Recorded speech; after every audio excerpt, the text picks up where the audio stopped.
we have a calendar put together, I will send out a calendar so that way you are all updated and know what we are up to. And I wish you all a great little break, and we'll see you back in the fall. And this I didn't write down, but Speaker Custis, thank you for everything. You've been an absolute joy to work with, and she's been here since my freshman year, since I first started. So I've known Emma for a while. Emma tried recruiting me for Senate. So Emma, thank you for absolutely everything, and you're going to be missed. That's a very nice way of calling me old, Daniela. No, not like that. But. Any questions for President Lopez? Seeing none, thank you, Daniela. Announcements from the student body. Oh yeah,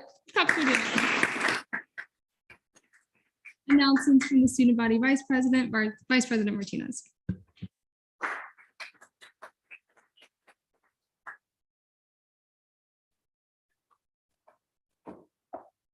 Right. Hi, everyone. I hope you're having a nice evening. So today we had ADSB at 10:30 a.m. We saw the Constitution revisions for MSC and we approved it. And now it's been sent over to the Attorney General just for her to revise, make sure that it's aligned with our other constitutions. And so once it's approved by her, it'll be all good to go. Our next ADSB meeting is August 31st at 10:30 a.m. in the Charge-On Chamber. If you want to attend or just interested in what the meeting is, just let me know. I can send you a link to a Zoom link, or you can just come in. And then I put there some upcoming tabling events or some tabling dates. If you want to like just sign up or just, let me know that you want to table, that'd be great. Just a note about tabling. Usually when they invite us to table, they only give us one table. So just know that you're representing all of student government. And then once individuals come up to you and ask you about student government, you can tell them like, hi, these are all the different areas that you have to get involved. Yeah, are there any questions? Oh, Emma, I will miss you a lot. Are there any questions? Any questions for Vice President Martinez? Seeing none, thank you, Sally. All right, Comptroller's report. Stephen. Good afternoon, everyone. The last finance office meeting is going to be tomorrow at 5 p.m. after the fiscal leadership meeting. The Zoom link's posted in the student government office, and I can send it to anyone that's interested. The CRT current account balance is $295,016.19 with a reversion rate of 10.132%. The FAO current account balance is $104,645.63 with a reversion rate of 15.966%. Any questions for the Comptroller? Seeing none, thank you, Stephen. Cabinet Forum, Attorney General Moore. Or perhaps, everybody, sorry, I'm on Zoom. Let me just pull it up real quick. Hello, Senate. Thank you, Speaker Custis, for allowing me to be present at the retreat on Saturday. The Sunshine Law workshop was a success. I've also emailed all of you the slides from the presentation and some additional resources to aid in your understanding of relevant portions of the Sunshine Law. My opinion on Senate seats and how that affects memberships and leader roles was posted in the student government on Monday. I've also uploaded it for publication on the student government website. Continue to utilize this form for any opinion requests. Thank you all, and I'll see you in the fall. Any questions for the Attorney General? Seeing none, thank you, Caitlin. Announcements from the Chief Justice Kerr.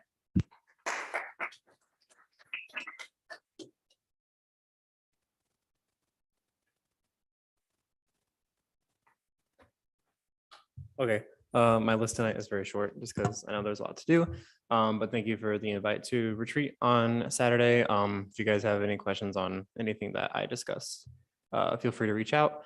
And then, of course, thank you to Emma for everything she has done, and enjoy your guys' little month-long break.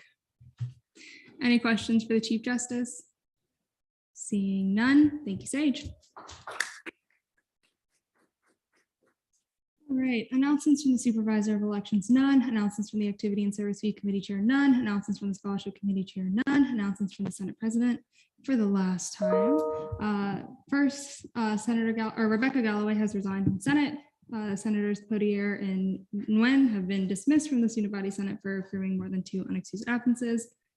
In terms of absences, Senator Moll is at 2, Senator Richard is at 2, Senator Caldwell is at 2, Senator Robbins is at 2, Senator Gell is at 2, Senator Birch is at 2, Senator Martin is at 2, Senator Salerno is at 2, Senator Salcedo is at 2, and Senator Urrea is at 2.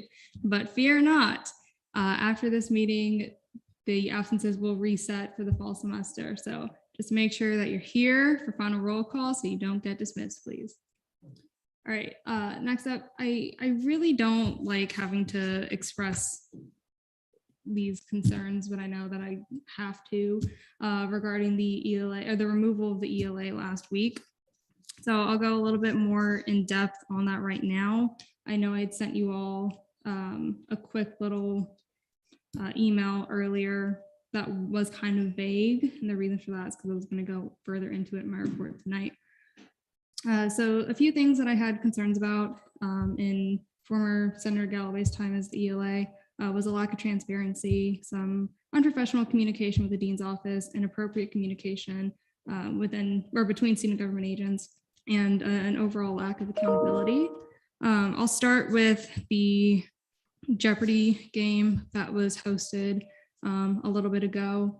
That was supposed to be a virtual event, and it became hybrid all of a sudden. Come to my knowledge that the option to become hybrid was only given to certain individuals, not to everyone in Senate, which is something that I personally didn't appreciate.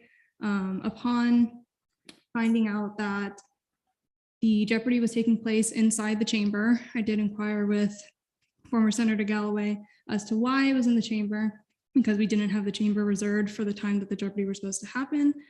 She informed me that she had asked Jax if they could use the chamber, and Jax gave the go ahead. Come to find out by 3 individuals the next day that that is not what had happened. Jax had stated that they could use the conference room in the student government office. So I didn't appreciate how the Jeopardy operated. In terms of dean meetings, I was on a phone call with former Senator Galloway on June 3rd, after I had taken Senate leadership through the RWC challenge course. And during that phone call, she had expressed to me that she had plans to propose legislation to make dean meetings optional over the summer. And during that phone call, I stated that regardless of whether or not the legislation passed or failed, I would have liked to see dean meetings be an option for senators this session over the summer. And so I had asked her to reach out to the dean's office and get some dates of availability. That way, once we had those dates, we could put them in the college group me's, and you all senators could pick which date would be most effective and efficient for all of you as a college. But unfortunately, that didn't happen. Dean meetings were not, or contact for the deans didn't happen until the week of July 1st. That Monday, I had given her a weekly list of tasks and said that dean meetings needed to be finalized. Come Thursday night before Senate, the dean's office still had not been contacted. And she told me that she was going to email the dean's office Friday 9 a.m. So that it's the first thing in their inbox. And so she wasn't reaching out to everyone after business hours. And I respected that. Come Friday 9 a.m., the dean's offices still had not been contacted. The first college that was contacted was the College of Community Innovation and Education. And in that email to the deans of CCIE, and stated something along the lines of, this would be a great opportunity for senators in the College of Arts and Humanities. So completely name dropped the wrong college, which I found to be unprofessional. There was an inconsistency with picking college leads. Found out that Eli Galloway, or former Senator Galloway in her capacity as ELA, had reached out to 2 individuals in the same college at the same time to ask them to be a college lead about less than an hour before the dean meeting was scheduled to occur. Not every dean meeting was actually scheduled. There was supposed to be one yesterday for College of Optics and Photonics. Senator Harrell and I were notified on July 6th that the meeting was going to be yesterday at 3 o'clock. Come to find out, when I contacted the dean's office to ask if a Zoom link was created or whether or not they needed me to create one, that a hold had never been actually placed on the dean's agenda and the dean meeting wasn't able to happen. There was also an issue with prep meetings. Once the dean meetings were scheduled, I told Senator Galloway in her capacity as the ELA, that she needed to prep senators for their dean meetings. She told me that she wasn't going to do prep sessions, and that these meetings were solely supposed to be introductory, and there was almost no point in doing prep sessions. So overall, there was just there were some issues that occurred within the speaker's office. Also heard from multiple senators who came to me, who I'm not going to name out of respect for them, the fact that they had asked to remain confidential, that Senator Galloway had been going around telling individuals that I would be endorsing her in her run for Speaker of the Senate, which did not happen. I expressed to her that if she had interest in running, just as everybody else, I would allow her to meet with me and we could discuss the ins and outs of the job. So that provides a little bit of insight as to the reasons why I removed former Senator Galloway from the position of ELA. It was nothing personal. I love Beck as a person. I've always respected her as a person. I will always admire her as a person. Just didn't work out on a professional level. So if anyone has any further questions about that, feel free to reach out to me directly and I'd be more than happy to discuss it with you. All right, internal legislative assistant report, Ile Horton. Hi, everybody. Sorry you can't see my face. I'm currently on the way to the airport. But thank you so much for letting me serve you all this past summer. It's been a pleasure getting to know getting to know better the Deputy Chief of Staff and the external on the judicial side. It's been a lot of fun. But this past week we met trying to wrap up summer goals and look ahead into the future. And hopefully I'll still be a part of that process moving forward. So thank you. Any questions for the ILA? Seeing none, thank you, Hannah. Senate President Pro Tempore report, Pro Tempore Foster. All right, good evening, Senate. So the applications for both deputy positions are currently up. I encourage you to apply. I'll be conducting interviews for this position throughout our break, and I will be appointing both deputies at the first meeting of the break. I've attached a link to the application. Like I said before, your experience level is not super relevant to me because just like any professional job, you will be trained on how to do it. So I encourage anybody who wants to apply to apply. Any questions for Pro Tempore Foster? Seeing none, thank you, Nick. All right, this is where things are going to get a little bit complicated because we have a very long agenda and we have some time-sensitive stuff. So I'm not resigning yet. Y'all have to bear with me as your speaker for a little bit longer. The plan is to go to unfinished business. Once we're in unfinished business, the plan is to go straight to proclamations so that we can see the proclamation that is time sensitive as it is for August 2022. Once that proclamation is seen, we'll see a motion to go straight to fiscal legislation so that we can see notice of legislation on second reading. Once that's passed on second reading, we'll need to go back to approval of the agenda to put that on third reading, approve the agenda so that we can see all fiscal legislation on third reading because we need these to be passed because they are time sensitive. Once the fiscal legislation is seen, we'll go to confirmations so that the confirmees don't have to wait this entire meeting to be confirmed. Once confirmations are done, we'll go to miscellaneous business. We'll get some individuals elected and appointed to committees. I will resign as your speaker. We will go into speaker elections and then you will have a new speaker. So that's a little bit complicated. Chair Gill, see you, your hands up. Yes, I have a question. Can we see reinstatements before speaker elections or is that too time consuming? How many? We only have one reinstatement, right? Yeah, we'll go ahead and do that. So we'll do that before I resign as speaker and we'll be good. All right. So with that, is there a motion to go to unfinished business? Any objections? Seeing none, we're there. Is there a motion to go to proclamations on unfinished business? Any objections? Seeing none, we're there. Proclamation 5412, proclamation recognizing August 2022 as Black Business Month, introduced by the Black Caucus. Is there a motion for 5-minute speeches, 15-minute questioning, 15-minute debate? Any objections? Seeing none, Chair Holmes, 5 minutes when you're ready. Thank you, Speaker. So, hi, everyone.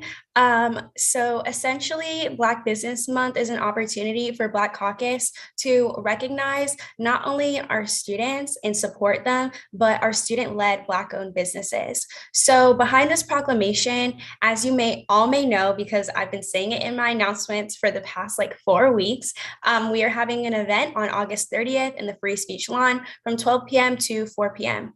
Currently, we have about 8 businesses going to table after a week of the signups being open. And we have 1 RSO that's going to table as of now, and we're still waiting to hear back. So essentially, this proclamation just lines out the disparities between Black-owned businesses and those who are the majority as well. It talks about the success rate of Black businesses, how they have, where they came from, who created it, all that jazz. So yeah, I yield to any questioning. All right, we're now in line for questioning.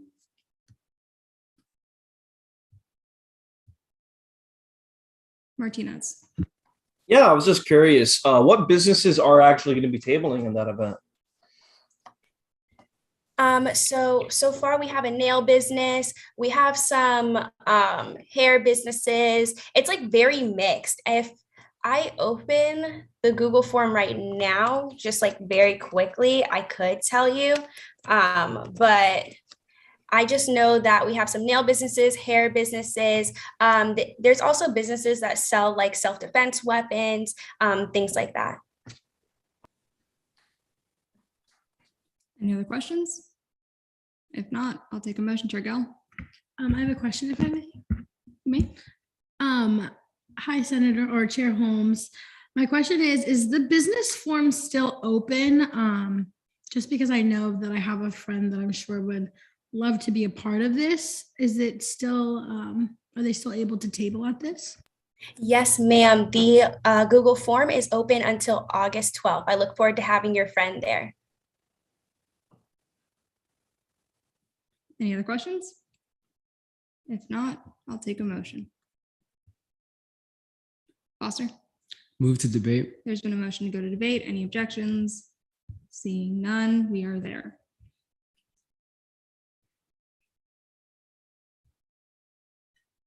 Chair Temple. May I retain, Madam Speaker? You may. All right, so I'll keep this brief. I worked alongside Chair Holmes in the Black Caucus in crafting this piece of legislation, and I must say I learned so much when it came to like how August was dedicated to being a Black Business Month. I didn't know how much history there was behind this, and seeing this proclamation come to fruition and seeing the Black Caucus dedicate their time and resources to advocating for those businesses is really just so very helpful for them. And I am very, very happy to see this like really come to fruition. And I'm so excited to see that event transpire.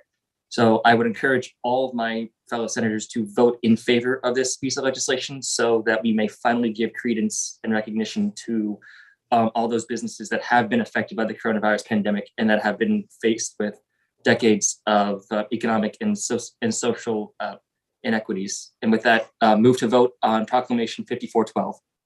There's been a motion to vote on Proclamation 5412. Any objections? I'm seeing it as a technical. Yeah.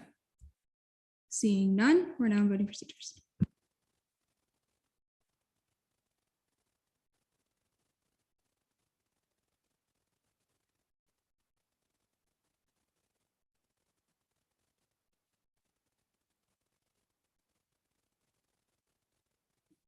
With a vote count of 36 to 0 to 1, Proclamation 5412 passes favorably on second reading. Is there a motion to go to fiscal legislation?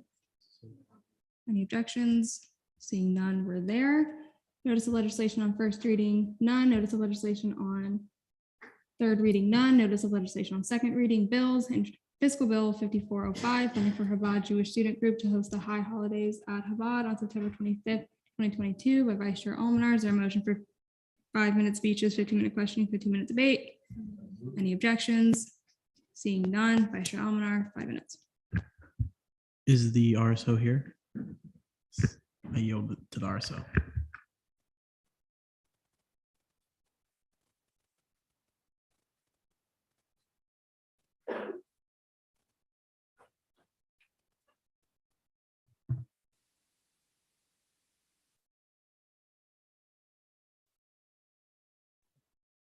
Hello, sorry, is that us?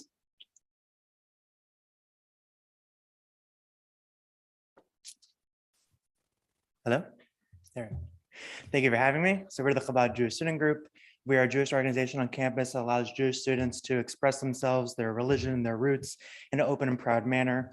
In addition, we also allow other students to come and to learn about Judaism. And so this bill is for our high holiday services and meals that are coming up at the end of September. The high holidays are the holiest time for the Jewish religion.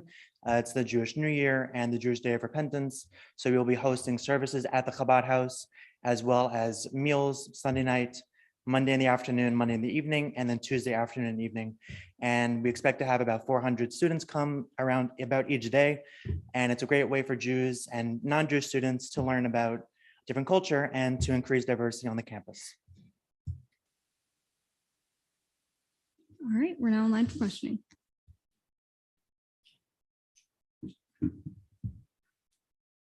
Senator Spaulding. Just kind of like a point of, I guess, clarification. In the bill, in the last whereas clause, it says Chabad Jewish Student Group receives $0 in the 2022-2023 fiscal year. Is that supposed to say that? Because we technically haven't started the 2022-2023 school year. Well, the fiscal year started on July 1st of this year. Oh, okay. That's all. Thank you. Any other questions? If not, I'll take a motion. Yalamanchili? Move to debate. There's been a motion to go to debate. Are there any objections?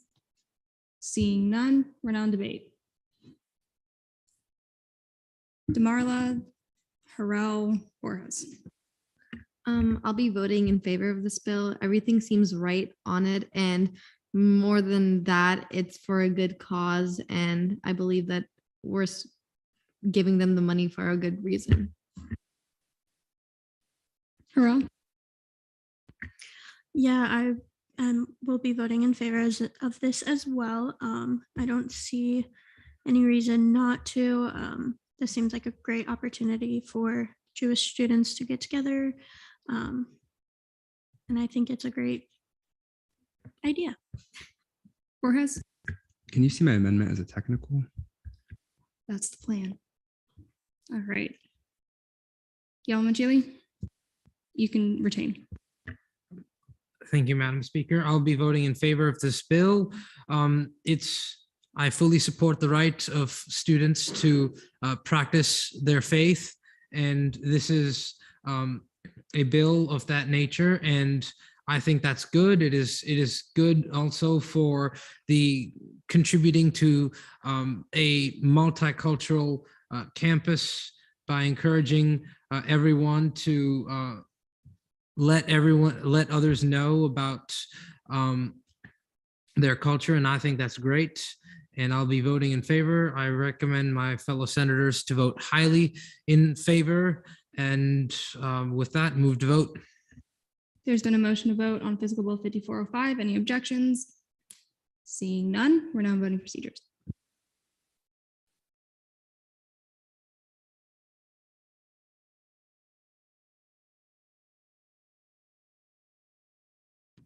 With a vote count of 35 to 0, Fiscal Bill 5405 passes favorably on second reading. Thank you.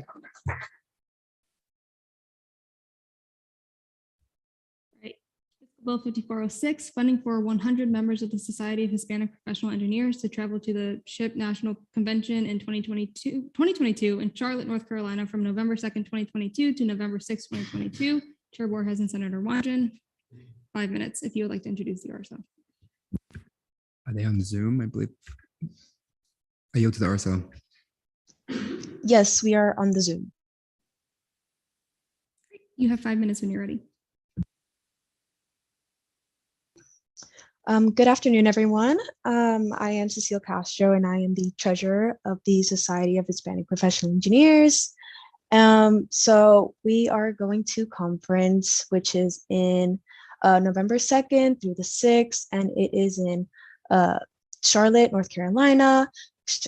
Conference is just very important to us because it helps our members with their professional development.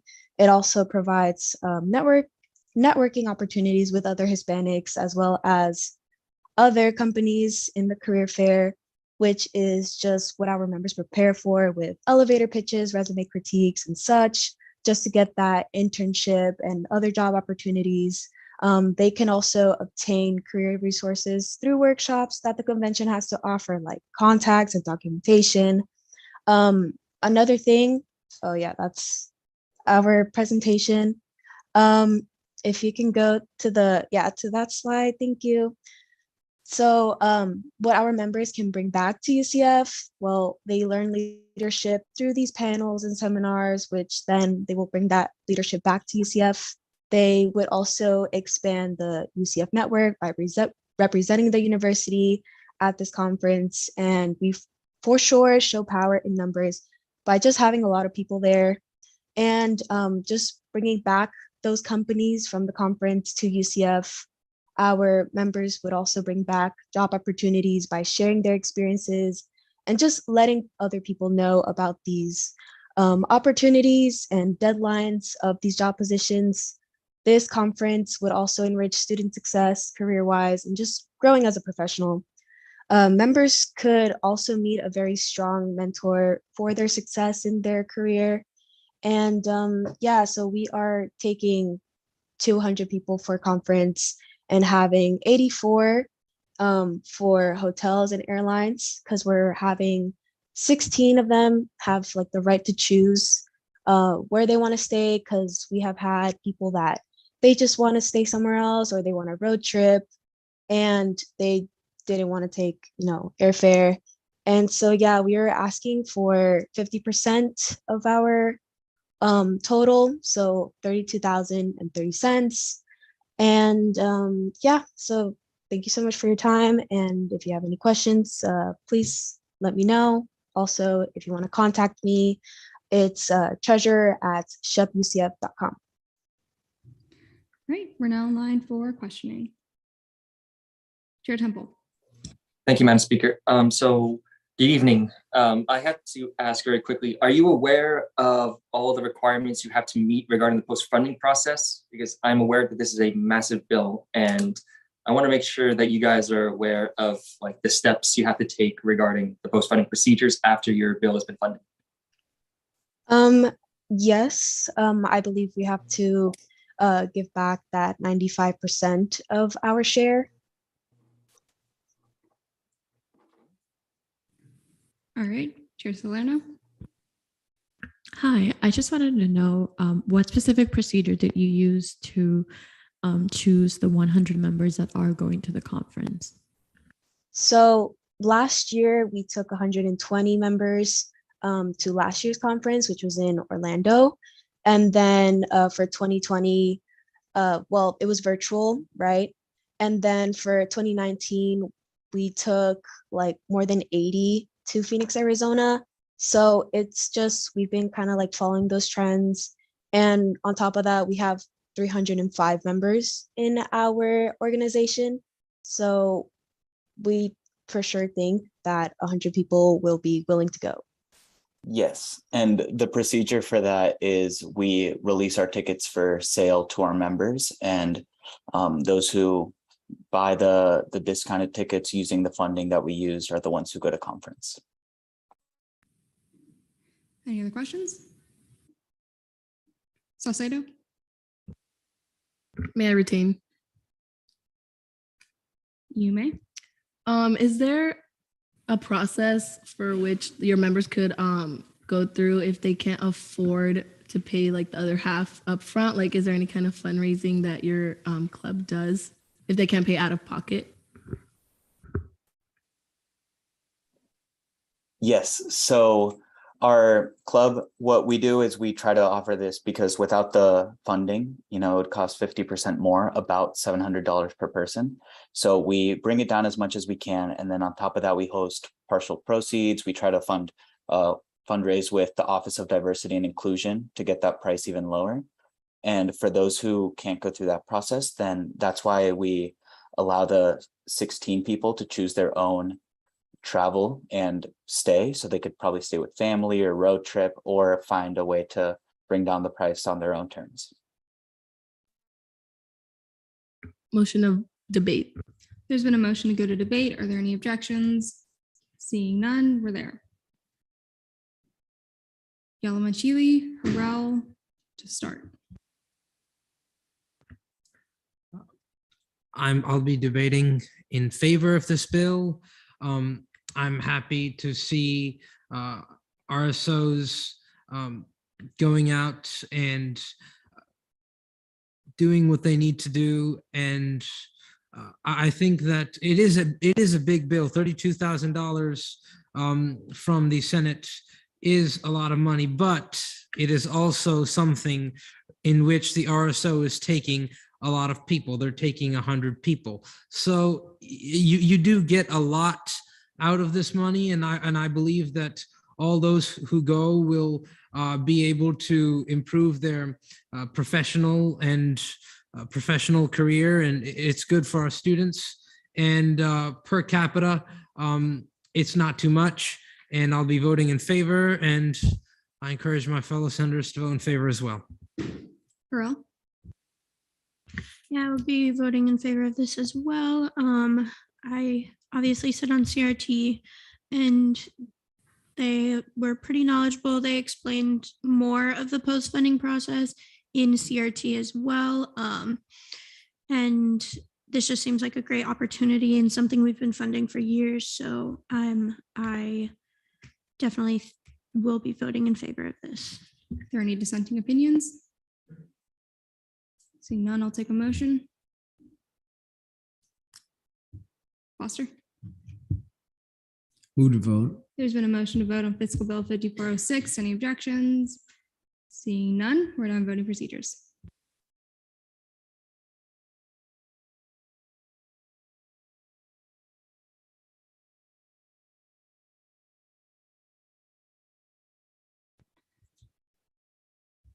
With a vote count of 37 to 0, Fiscal Bill 5406 passes favorably on second reading.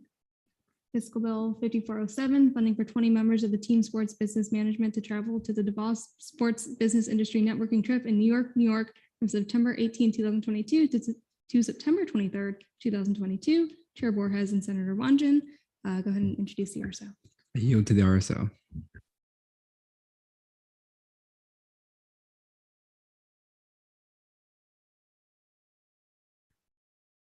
You all have 5 minutes when you're ready. There should be a clicker on the podium. I believe I didn't check today. Make sure it's turned on.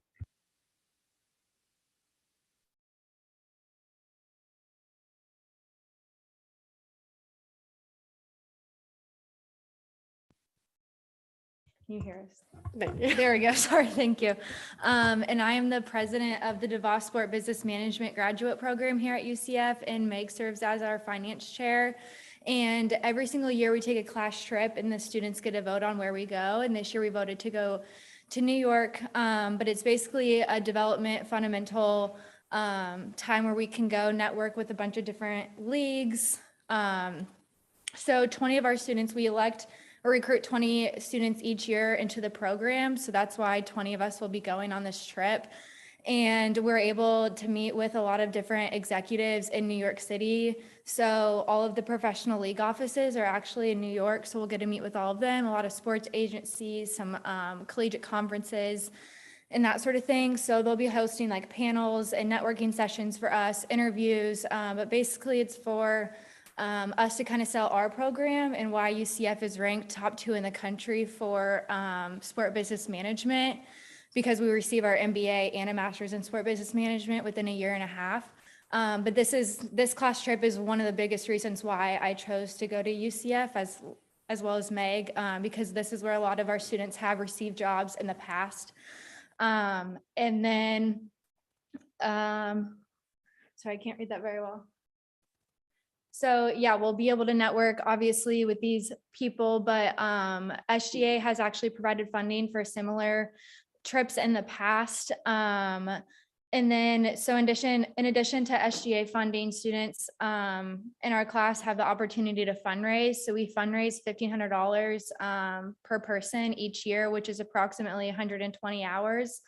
And we have partnerships within the community, Orlando community, such as like Disney Soccer, Orlando City, the USA Gymnastics, the Honor Palmer Invitational. And when we fundraise for them, they provide us money in order to support the class trip. But the reason why this is so important to us is because our core values, which are diversity, equity, inclusion, community service. So this is where we can go present our program to the league offices, and in turn, for example, like the ESPN, we have a project that we're submitting on Monday where they are asking us students like why they have issues that they need help with, and they chose our program to submit our ideas, and then in turn they give us money to support our class trip. And then back to the fundraising opportunities, we do this where each student is essentially working 120 hours because we want to make it equal for everyone. So some people cannot afford to pay out of pocket. So we all work together to do this fundraising opportunity. And then for the cost breakdown, as you can see, we did the two main costs that we're trying to get money for. And the first is the flight for 20 students. So you can see that cost up there. And then the hotel is also for 20 students, but we will need 11 rooms because we do have an odd number. So that's why we need 4 for men and 7 for women. And then you can see the costs, which were adjusted once we changed the amount to 20 students and then 11 rooms. And for this, it's 20 students in our cohort. So that's everyone's going on this trip. And then back to the benefits of it, it benefits us because we have a sports minor as well for UCF, and we have done fundraising opportunities with them. And then when we go on this trip and we network, it essentially helps them because if we land a job, then that's building the alumni base and then hopefully helping them get a job in the future. And then this is just the cost breakdown and then the itinerary example. Great, we're now in line for questioning. Chair Temple. Thank you, Madam Speaker. Good evening, ladies. Are you aware of the post-funding procedures after you have received funding from the student government? Yes, we are aware. And then we're also aware if someone can't go on the trip, how we either have someone else fill a spot or give that money back afterwards. And the deadline, since we go September 23rd, I believe it's October 23rd that we have to have everything in about that week. I think on the fiscal bill. Chair Temple. A point of information, if I may. Is it about the deadline being October 24th? Never mind. I'm sorry. I thought I misheard. All right, Chair Hall. I was just wondering, what's y'all's plan to kind of travel the day to day? Because I know obviously the travel, flying, and whatnot, but kind of just how you're getting from point A to point B while you're there. So our directors who have been here for the past 20 years actually are from New York City. So they know how to manage all the busing or trains there in New York. But that's why we chose New York City, because they also have professional experience through those leagues. So that's why we were able to set up a lot of those meetings with them, but they'll kind of take the reins on traveling. And we didn't include it in the budget because we wanted to mainly cover the flight and hotel. And then hopefully we're going to use money from our fundraising and industry projects to fund the travel within the city, because we'll all need a card for the metro. Right. And I apologize, I misspoke. Ethan, I should have just let you talk. The verification of purchase forms on the bill are October 31st. Okay, thank you. Any other questions? Salerno? How are you looking to schedule these meetings? Or are they already scheduled? So this meetings with the different offices. So we have, a lot of us are graduate assistants, and one graduate assistant, Sarah Tucker, she's the graduate assistant for our director. So she's actually the one that's coming up with the itinerary. So some of them are already scheduled, and then some of them we're waiting for a confirmation on, which some of them say like Tuesday, we're waiting on confirmation. And then if those fall through, then we'll end up doing like a different league, because there's a lot of alumni from UCF in New York City. And to add on to that, Meg and I are both graduate assistants for the Institute of Diversity and Ethics in Sport. So we work with collegiates as long as professional leagues to write racial and gender report cards for them. So we already have a bunch of connections at those league offices, and they know about our program, they know about our class trip, and they're like, you got to get to New York. Like, we'd love to have you. We'd love to meet with you and everything. So it's kind of just like a phone call, and then they'll set up a panel for us type of thing. Senator Spaulding. Yes, just to kind of clarify, you guys are planning to use the money that fundraise to pay for the other half, and then also to pay for your fares, whether it be like taxi or train or bus or whatever in New York, correct? Yes, that's correct. Follow up if I may. Currently fundraising more, hopefully. Oh, okay, never mind. All right, any other questions for the RSO? If not, I'll take a motion. Wanjan? Move to go to debate. There's been a motion to go to debate. Are there any objections? Seeing none, we are now in debate. We'll go Spaulding and then y'all want Chile to start. Yeah, so I'm gonna be speaking in favor of this bill. I think that it was very like it's proven to be beneficial in the past. And I think, as they mentioned in the presentation, that most of the people that go through this program have gotten jobs in New York. So I think it was a very good strategy to attend New York for this occasion. So I think that, and they answered every question. And so I don't have any worries about them doing what they need to do. So I'm going to be voting in favor, and I encourage you all to do the same. Senator Yalmachili?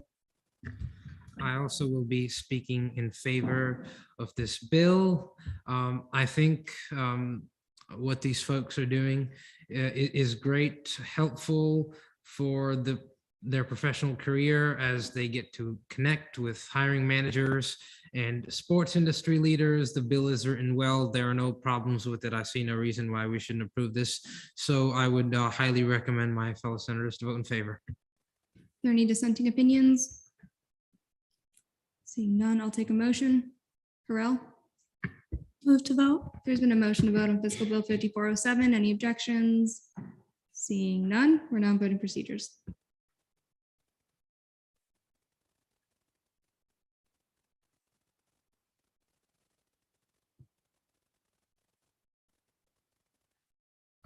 With a vote count of 33 to 0, Fiscal Bill 5407 passes favorably on second reading. Thank you. Thank you. Fiscal Bill 5408, funding for 12 members of the United Nations Association to travel to the Georgetown National Collegiate Security Conference in Washington, D.C. from October 27, 2022 to October 30th, 2022. Chair Borges and Senator Wanjan, if you'd like to go ahead and introduce the RSO. I yield to the RSO.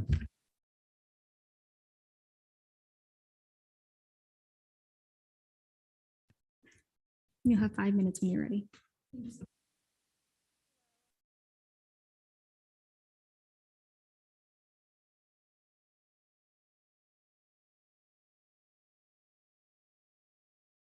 So sorry, guys. Can you hear me now? All right. My name is Catherine Weiss. I'm the Executive Vice President for the United Nations Association here at UCF, and I'm presenting a bill on behalf of the organization for us to attend the Georgetown National Collegiate Security Conference in Washington, D.C. You'll hear me refer to as NCSIC. It's the abbreviated version of this conference. It's just a bit easier. So a little bit about us. We house the university's Model United Nations team, and if you guys need elaboration on the Model United Nations, I would be happy to expand on that. But essentially, we get to practice diplomacy, debate, and the writing of formal documents in a competition setting. Some benefits we'll bring back to the UCF committee. We learn personal and professional skills such as international cooperation, diplomacy, and we get to do those things firsthand, which is extremely exciting and a very good opportunity to network and things like that. We also get to develop an understanding of the United Nations Association's themes of peace, justice, and cooperation.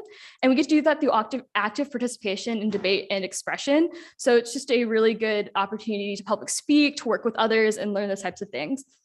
So a little bit about the conference. It will be October 27th through the 30th. In Washington, D.C. at the Washington Hilton. It is a ranked conference, meaning that any awards that UCF wins will represent the team national ranking. So essentially any awards that we win will go towards a bigger score, and we're ranked by Best Delegate, which is a pretty well-known delegate award system. If you attend NCSIC, we'll be doing it via application.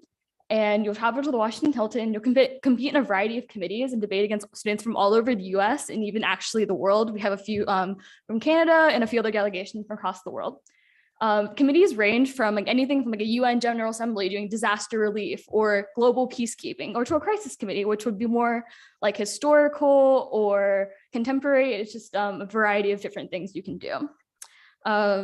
It's also the 50th anniversary of NCSIC, which is a half a century they've been doing this, which is very exciting it's the best international, one of the best international relations programs in the country. And those delegates we do learn a lot from them. So a little bit of a cost breakdown, requesting funding for registration, flight, and hotel. Registration is $100 per person and for 12 members, and then $75 for university to go as a delegation. So you get, that totals out to $1,326. That's including your taxes and fees there. Our flight, it's gonna be $292 for 12 members, totaling $3,504. That is also including taxes and fees. Our hotel will be staying at the Washington Hilton. The conference does take place there, so it is necessary for us to stay there. That's gonna be $254 a night per room. We are bringing 12 delegates, 4 per room, so that's 3 nights and 3 rooms, and that totals $2,286.36. We'll be requesting for $3,558.18. Thank you for your time. We're now in line for questioning. Chair Temple, then Yalamanchili. Thank you, Madam Speaker. I hate to be the one who beat the dead horse, but are you aware of the post-funding procedures that you will have to attend to following the funding of your event? Yes, we were the post-funding procedures. Our verification of purchases form is due December 6th. We know that we have to provide 95% of our half, and we have to use at least 80% of the money that Senate allows us. Thank you. Yalamanchili. Thank you, Madam Speaker. It's great to have you here, Ms. Weiss. And so from what I see from NCSIC 50, there's about 21 committees, there's 12 members going on this conference. And so out of the placements that you get, are you going to be assigning the placements to the students that are chosen from a conference based on like what basis would you base it upon? Like, is it experience or first come, first serve or what? So we have a variety of ways of choosing who gets to be placed in each committee. So first, we have to put in a request for the types of committees we want to participate in. And the conference gets back to us and they say, hey, you have 12 positions in these committees. From that point, we'll have our students fill an application before they'll rank all the committees that we have options. And then I will go through and based on participation, attendance, experience, and just overall eagerness to learn. Some people sign up because they just want to travel with us. I want to award people who are putting in the work and coming to practice and doing those types of things. So it is a variety of different ways we choose, but it really just boils down to who wants to be there and who's willing to put in the work. Senator Nimbarji. Yes, I am asking for a point of clarification on delegation as to why it's $75 and what delegation necessarily is. So a delegation is essentially our university's team as a whole. So just to go as UCF to represent UCF, that would be what we refer to as a delegation. So you have to have a fee for the school and then a fee per person, which we call delegates in Model UN. Okay, thank you. Any other questions for the RSO? If not, I'll take a motion. Chair Temple? Move to debate. There's been a motion to go to debate. Are there any objections? Seeing none, we're now in debate. We'll go with Yalamanchili and Yalamanchili, Temple, Hall. Thank you, Madam Speaker. I would like to speak highly in favor of this bill. UNA is an RSO that does great work towards helping students learn about the state of international affairs, practice their public speaking skills, and improve their debate skills as well. And NCSIC is a pretty prestigious conference at Georgetown, and I'm pretty sure seeing UCF there would be very good. And assuming that, and if the students who go win awards, it would look very good for our university. And I am a member of UNA myself. And as a member who can potentially benefit, I will be abstaining from this bill, but I recommend my fellow senators to vote highly in favor. Chair Temple?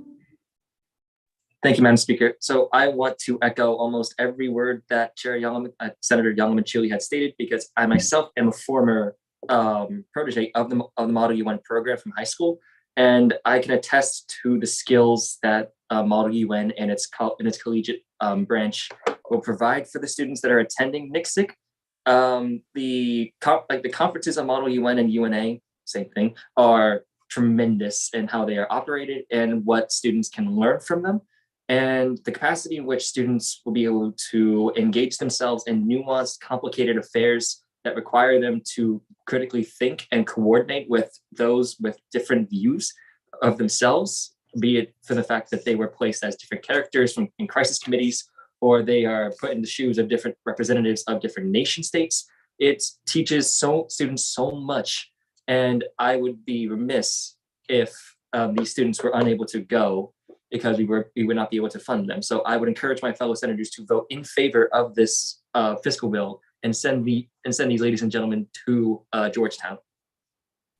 Chair Hall. Yeah, Model UN's pretty cool. I'm going to say specifically my freshman year, I volunteered because my friend made me for the conference that y'all actually host here. I got to be Paul Ryan getting arrested for something. But all that to say, something I did want to bring note of is the fact that not only is this an opportunity for the individuals in Model UN, but as an RSO as a whole, they give back a lot, particularly, again, that conference is I believe high school students are able to come to our campus and is put on by the members. I think that they have a lot to give and a lot of potential to do really well up in DC for this. So I definitely will be supporting it. And I think it's good that we continue to support, RSOs that give students the ability to speak their minds and to learn and hone how best to do that. Are there any dissenting opinions? Seeing none, I'll take a motion. Chair Temple. Move to vote on Fiscal Bill 5408. There's been a motion to vote on Fiscal Bill 5408. Are there any objections? Seeing none, we're now on voting procedures.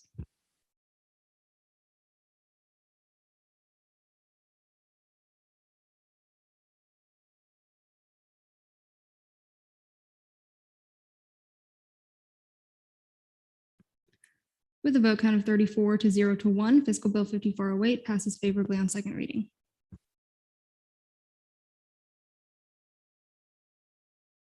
All right, resolutions none, special acts none. Is there a motion to go back to approval of the agenda? Any objections? Seeing none, we're there. Is there a motion to put Fiscal Bills 5405, 5406, 5407, and 5408 on fiscal legislation, notice of legislation on third reading? Any objections? Seeing none, is there a motion to reapprove the agenda? Any objections? Seeing none, I'll take that as general consent. The new agenda stands approved. Is there a motion to return to fiscal legislation? All right. Notice of legislation on, we've already went through that. Notice of legislation on third reading bills. Is there a motion to see Fiscal Bill 5405, 5406, 5407, and 5408 as a block? Any objections? Seeing none, I'll take that as general consent. The bills will be seen as a block. Is there a motion for 3-minute speeches by the introducers, 10-minute questioning, 10-minute debate? Any objections to that? Seeing none. Senator or Chair Borges. Thank you guys for allowing this to happen without it being seen on all 3 readings. None of them would get funding. I yield my time to questioning. We're now in line for questioning. If there are no questions, I'll take a motion. Millington. Move to debate. There's been a motion to go to debate. Any objections? Seeing none, we're now in debate. Mcclellan.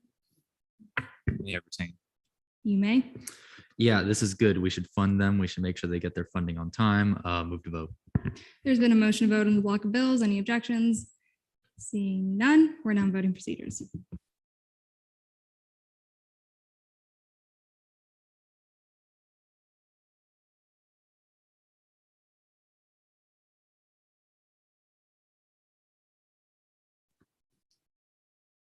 With a vote count of 33 to 0, Fiscal Bills 5405, 5406, 5407, and 5408 all pass favorably on third reading. Congratulations to the RSOs and thank you for taking the time to be here.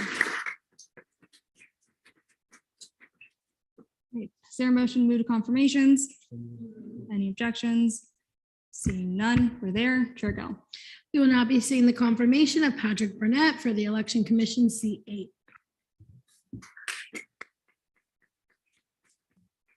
A motion for 5-minute speeches, 15-minute questioning, 15-minute debate.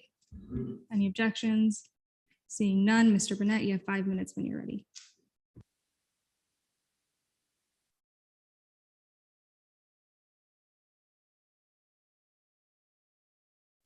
Is on now.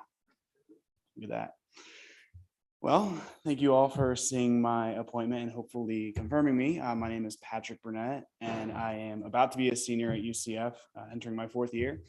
I'm double majoring in political science and legal studies with a minor in strategic communications. In my past few years, I've been a member of the moot court team at UCF. I'm happy to say that this most recent year, me and my co-counsel actually finished in the top 15 in the South Atlantic region. Outside of UCF, though, I am currently the statewide organizing coordinator for People Power for Florida, which is a third-party voter registration organization. And I'm happy to say that we've actually registered over 1,000 students folks just this past month. You don't have to clap or anything, but that's cool. So getting into why I want to be confirmed for Elections Commission. So I initially had applied to be the governmental affairs coordinator, and upon not being appointed to that, I was offered to be appointed to the Elections Commission.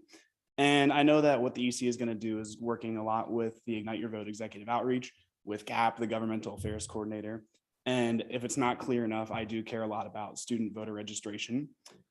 So one of the things I wanted the Election Commission to take a hold on is start doing more for voter registration, being engaged with SG at student run events, registering voters. I think a great example of doing this like from the very get-go is Pegasus Palooza at the very start of the fall semester. We can absolutely be at like opening night registering freshmen to vote or new students and whatnot. Another thing I want to do is start doing like data-driven, like get out the vote style campaigns for voter registration and for student government elections, looking at past voter registration turnouts by the SG, looking at past election results in SG, and seeing what we can do to actually increase voter turnout and engagement. And one of the last few things I wanted to do with SG elections is actually when we talk about the informational sessions that have to happen before student government elections, I'd like to see us kind of shift a little bit into how those are run. I think it would be really neat and help with engagement by students if we were able to get folks from the Senate, from the executive branch to actually do like town halls and talk to students about what they do as part of those informational sessions that are statutorily required. And the last thing I really wanted to do was also work with the GAP and the governmental affairs coordinator to bring local elected officials, and I mean like city council members and county commissioners on campus, to do town halls as well to increase engagement with students. What we do know is that the youths, if you will, are among the lower turnout ranges of voting blocks. And I think that increasing knowledge about what local government does will help increase voter registration and engagement in those elections. So I guess I'll yield my time back. We're now in line for questioning. Salerno, then Temple. When it comes to specifically voter registration on campus, how will you ensure that the language being used by those who are doing the voter registration is a little bit more inclusive? We have a large undocumented and international population. So the way that you approach someone to vote can affect someone that will sign up to vote. So how do you plan to tackle that? For sure. Thank you for your question, Senator. So one of the reasons I think that this could be actually very successful is because if we go as proposed and do voter registration at a lot of like already student government like run events, it means that we don't have to risk alienating students who aren't eligible to register to vote, who aren't citizens or have some sort of felony on the record or some sort of something that makes them not qualified to vote. So that wouldn't, hopefully, if we do this right, mean that they're not welcome in whatever space we're doing this at. But I know from my time doing voter registration, there's ways to be sympathetic to folks who aren't eligible to register to vote. And I would absolutely like to, do training sessions with whoever's volunteering to do voter registration to ensure that we're being as inclusive as possible. Chair Temple. Thank you, Madam Speaker. Good evening, Mr. Burnett. In a very similar vein to what Chair Salerno had asked, you said you wanted to bring aboard local elected officials and have them conduct town halls. Considering how partisan everything is nowadays, how do you intend to make sure that these officials are acting in a nonpartisan manner? And how do you suppose you would just in general want to maintain that air of nonpartisanship going into not only these town halls, but also the wider voter registration campaigns you intend on carrying out? Sure, thanks for that question, Chair Temple, I'm sorry. So I would say that first and foremost, a lot of county and city elected positions are already nonpartisan in nature, at least in terms of when they're running for those offices, they aren't really supposed to affiliate with a party. Like when you vote for them, you don't see a D or an R or any other third party designation by their names. You just see their name when they're running.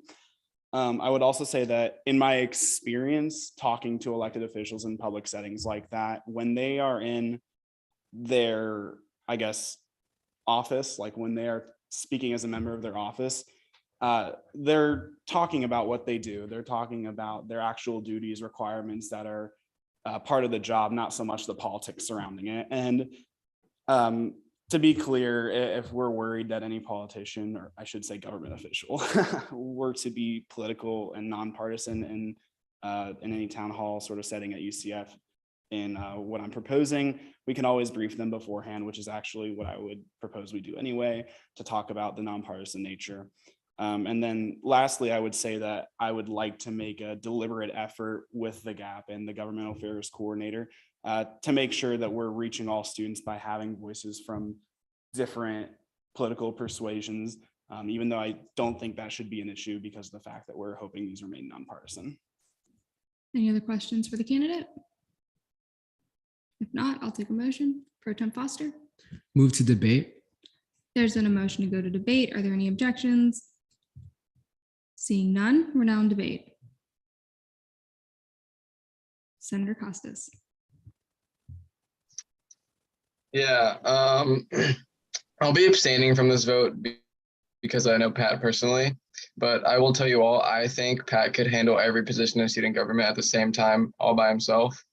He is an amazing person with a genuine heart, and he has been at a bunch of Senate meetings, a bunch of committee meetings. He knows how the governmental institutions work. I noticed that firsthand when he was in my group at Day at the Capitol. And I think he would be a great fit for this position. So I encourage you all to vote in favor. Chair Temple.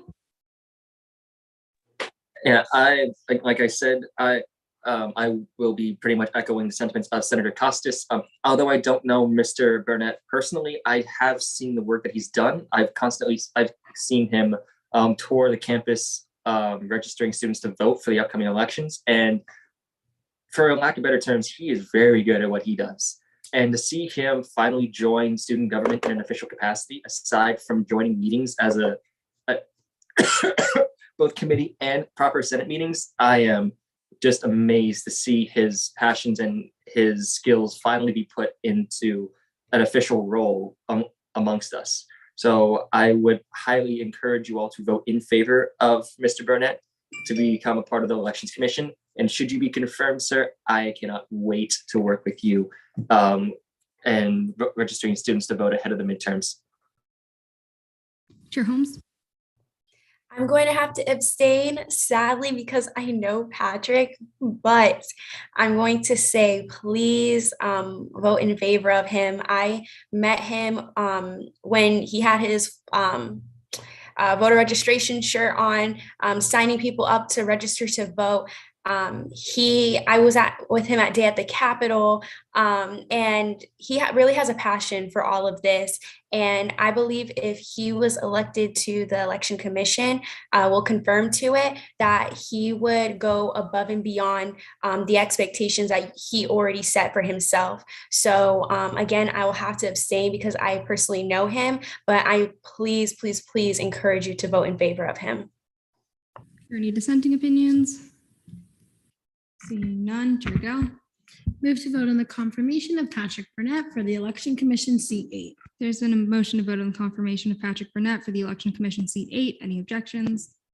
Seeing none, we're now on voting procedures.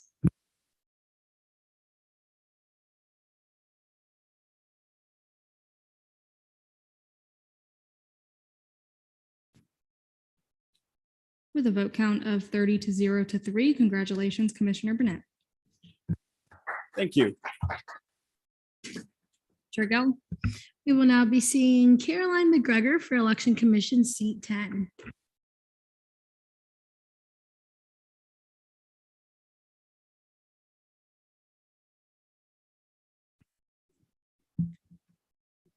Caroline, you'll have 5 minutes when you're ready.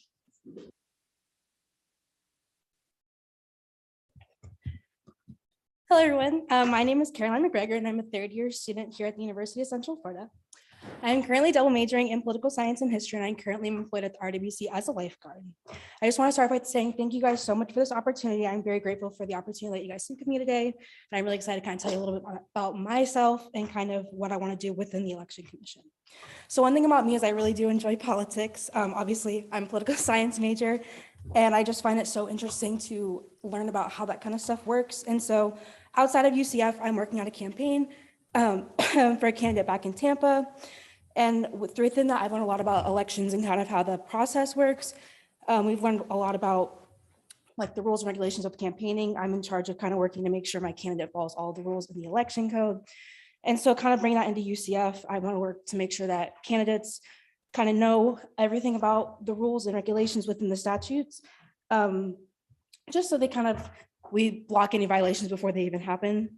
Other than that, another thing that I've kind of witnessed working on this campaign is lack of voter education. I think educating the voters is the most important thing. And that is also something I've seen on UCF campus. A lot of people don't really realize what student government kind of does for students, and they don't really realize that they have a voice within student government, even if they're not directly involved. So definitely working to make sure that we're educating students and the student body kind of on what UCF and SG does. So that way they are active in elections. We have over 60,000 students on this campus, and we do not have 60,000 votes when election season comes around. So I think definitely working to educate voters will in turn make more people participate. And then the last thing is working with voter registration, of course. Obviously midterms are really important. A lot of people, again, don't really participate in midterm elections. They kind of think it's not the presidential election, doesn't really matter when it really does. So definitely working to make sure that students are registered to vote for these elections.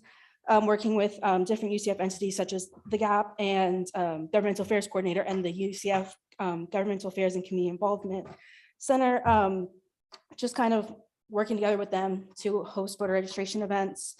And by hosting as many of these as possible before the October 11th deadline, it will hopefully bring as many UCF students to the poll on November 8th as possible. Once again, thank you guys so much for this opportunity, and I look forward to answering any questions you may have. I yield my time. We're now in line for questioning. We'll start with Chair Temple. Thank you, Madam Speaker. Good evening, Mr. Mcgregor. So you brought up the idea of expanding voter education efforts to students ahead of the elections, which for one thing, I already adore. But my general question is, how do you suppose you go about that? What plans do you have in place for expanding civic knowledge for students, not just for SG elections, but also the midterm elections or the presidential election going forward? Yeah, thank you so much for your question. I definitely think utilizing social media as a way to kind of educate students is definitely a really solid idea. Making things like infographics, kind of explaining, oh, where's your local polling center, and that kind of stuff. And hosting events and tabling and kind of explaining to students what is involved in midterm elections and what's involved in student government elections as well. As I feel like as long as you give students a minute of their time, I feel like you can kind of explain the premise of everything. So working to have events and stuff like that where we educate students. And honestly, just making like a little infographics like on the student government website to kind of make sure that students kind of know what they're doing and within the government. Any other questions for the candidate? Senator Wanjin.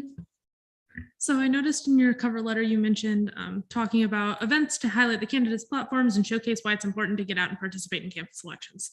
I think that's awesome. I'm just curious how you plan to mediate the fact that our events relating to the elections tend to be very underattended, with the candidate forum for Senate, at least, having like no actual students there besides the candidates themselves. Yeah, thank you for your question. Definitely advertising it more. I honestly didn't even know there was an event until the day of. So definitely kind of posting about it earlier would definitely be something I would want to focus on. And also having merchandise, I would do anything for a free t-shirt, and a lot of students will. So I feel like having merchandise and stuff like that for the election and like advertising that we have these things. And yeah. Any other questions for the candidate? If not, I'll take a motion. Domino. Move to vote. Debate. There's been a motion to go to debate. Are there any objections? Seeing none, we are now in debate. Demarla, then Harrell. I'll be voting in favor for this candidate. She seems very, very passionate about what she wants to do. Her initiative seem detailed, and she has a great plan, and I'm excited to see how she'll execute it. Harrell? Yeah, I'll be voting. I'll be voting in favor for this candidate as well. You seem very passionate and very excited to get going. And I love your initiatives, and I think it's very good that you want to do more advertising for it, because honestly, personally, I didn't even like know about it. So, and I'm in it, so I can't even imagine like students themselves like knowing and stuff. So yeah. Are there any dissenting opinions? Seeing none, Chair Gell. Move to vote on the confirmation of Caroline Mcgregor for Election Commission seat 10. There's been a motion to vote on the confirmation of Caroline Mcgregor for the Election Commission seat 10. Any objections? Seeing none, we're now in voting procedures.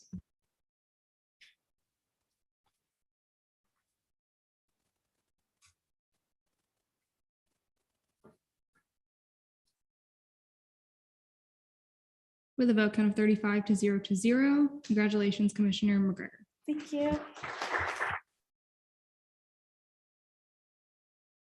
All right, I'll make a motion to go to fiscal committee reports so that those can be run into the minutes. Is there a motion to go to fiscal committee reports? Any objections? Seeing none, CRT committee report, Chair I'll Borges. try to go so fast. In committee, old business allocations approved 54,064 by vote count 4 to 0. New business allocations postponed 54,069 and 71 by general consent. Approved 70 and 72 by vote count of 4 to 0. Bills, fiscal bills, we approved and adopted 6, 7, 8, and 9 with a vote count of 4 to 0 for all of them. We voted on a committee member of the semester, Brianna Harrell. Congrats. Our meeting time is Monday, 3:30 p.m. to 7 p.m.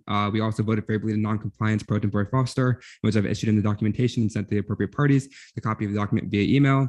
Ages assessment will be postponed due to time. Thank you. Any questions for the CRT committee?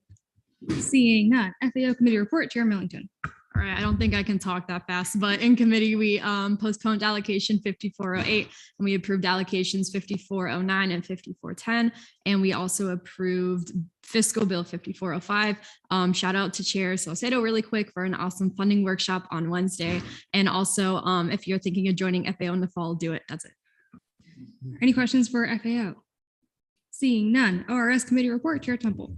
Thank you, Madam Speaker. Good evening, Senate. We saw 2 post-funding reviews, both of which we unfortunately postponed. We had the C5 BPS, wherein we approved 3, postponed 2, discussed potential concerns regarding the ANSF Business Office with respect to ORS's operations and how we will conduct ourselves heading into the fall. Moreover, we discussed how ORS will see sponsors on verification of purchases forms, referring to how RSLs are relying on them to report the use of funds they received.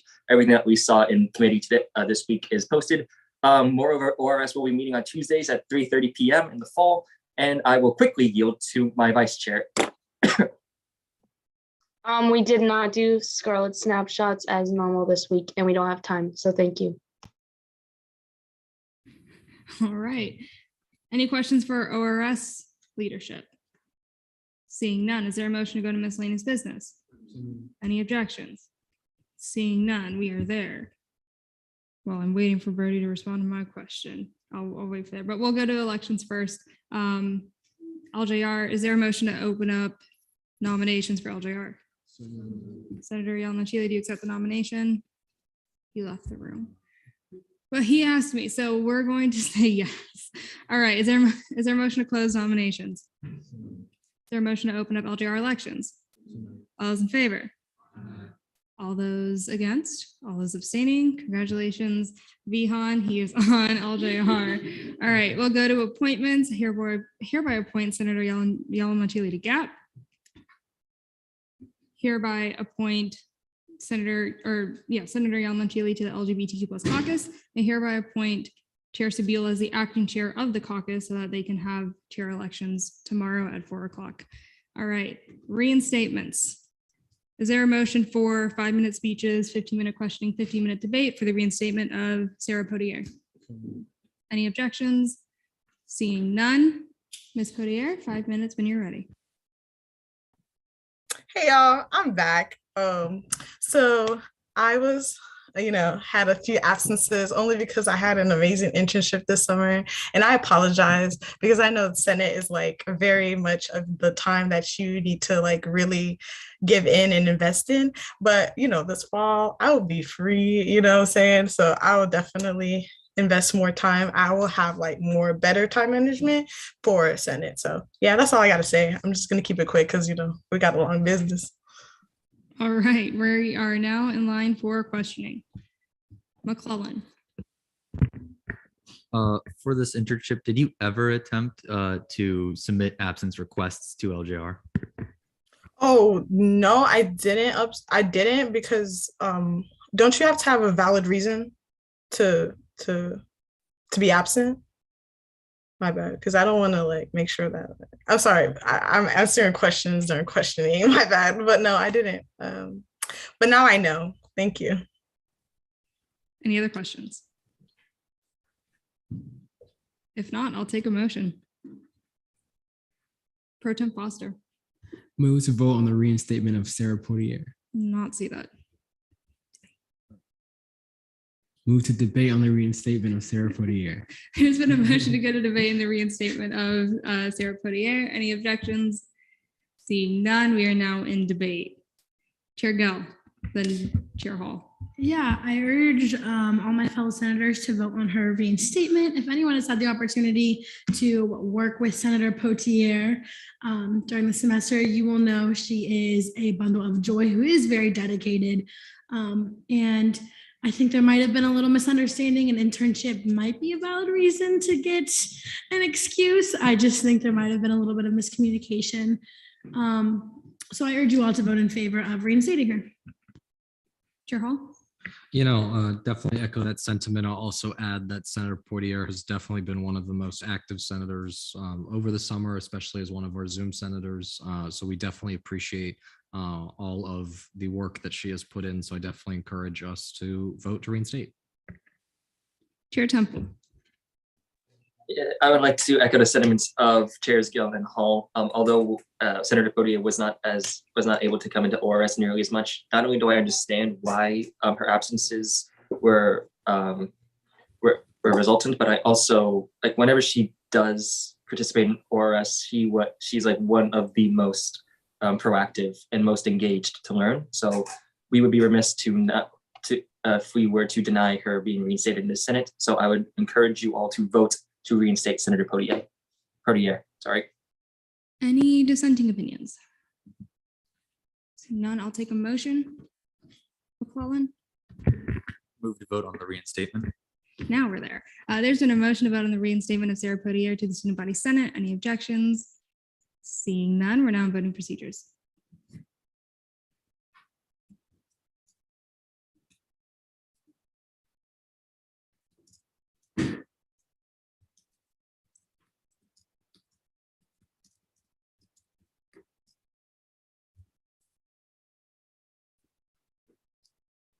With a vote count of 34 to 0, Sarah, you are hereby reinstated to the Student Body Senate. All right. Thank you, y'all. I love you guys. All right. I will do one last Custis Chica tour because it's my last opportunity to do so. Martinez?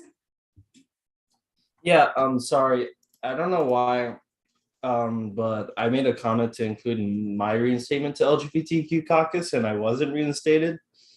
So I just added that again. I don't think I was reinstated, so just making sure. I was informed by Brody that you do not need to be reinstated because you were reinstated to the Senate and didn't lose your seat on the caucus. You just I didn't lose my seat. As vice chair. Oh, did I lose my seat on SBA or because that one said it was like full? Or... I will refer to Brody. Apparently so, yes. Oh, okay. I don't want to take up much of the Senate's time, so maybe after Senate, can we like do some emails and like sort that out? What do you say? We'll take a look at it later and figure it out. Yeah. All right. Thanks. All right, cool. Good question, by the way. So Chic Couture, first off, tell me this isn't a good outfit. Like my name tag's a little bit uneven, but like it's a great outfit. Okay, I'm not gonna give myself the honorary mention, but I really do like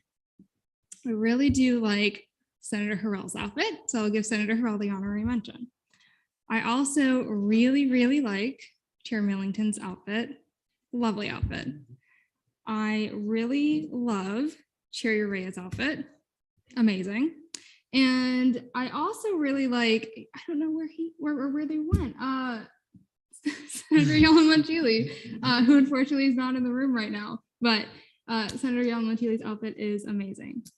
So with that, there's actually a student who does want to speak during open forum. So is there a motion to go back to open forum? Any objections? Seeing none. Matthew?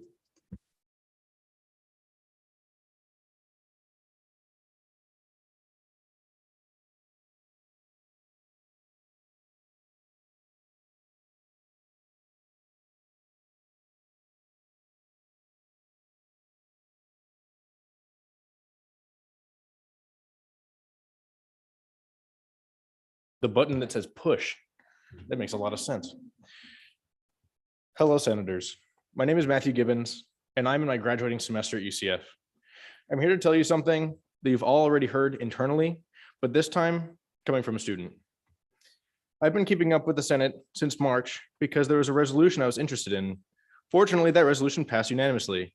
However, I found a train wreck within the Senate along the way. The problem with train wrecks is that you can't help but watch. I have seen an ultimatum, hints of possible corruption, votes of no confidence, censures, and resignation after resignation after resignation. I understand that some of these measures are in place to promote a functional Senate that can effectively and efficiently advocate for the student body, but a majority of these tactics have not had the student body's best interests at heart. The job of the Senate is to advocate for students' needs by meeting with administrators, writing resolutions to express the concerns of the student body, as well as allocating millions of dollars to students and student organizations that are working to improve the campus and campus community. What I have witnessed over the last few months has been children playing politics, power struggles, and high school drama. The Senate is defined as 72 student leaders. If this is leading by example, I am appalled. I don't want to single any senators out in either direction, so my thoughts today address the Senate as a whole. As a student, I feel bad for my Senate. I know everyone here is incredibly capable, and some may have lost track of what the Senate stands for or fallen prey to the environment around them. I believe in the Senate, and I know it can do better, both for itself and for the student body. I'm asking, as a student, to put your disagreement aside and to work together as professionals for the sake of the student body. My hope is that with the speaker elections coming shortly, this body can continue to work towards the goal of advocating for students with the responsibility that it holds. I wish you all the best in your future endeavors, and I yield the rest of my time. Thank you.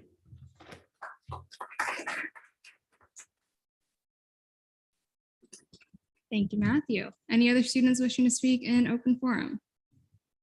Seeing none, is there a motion to go back to miscellaneous business? All right, resignations. We are finally here. A moment that some of you all are maybe not too fond of, maybe a moment that some of you all are very fond of.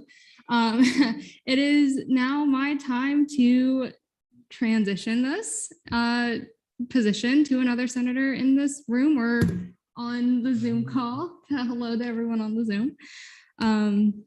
I didn't write a little resignation speech. In true fashion, I didn't write a speech during my election as your speaker either, but then those were under different pretenses, I guess I would say.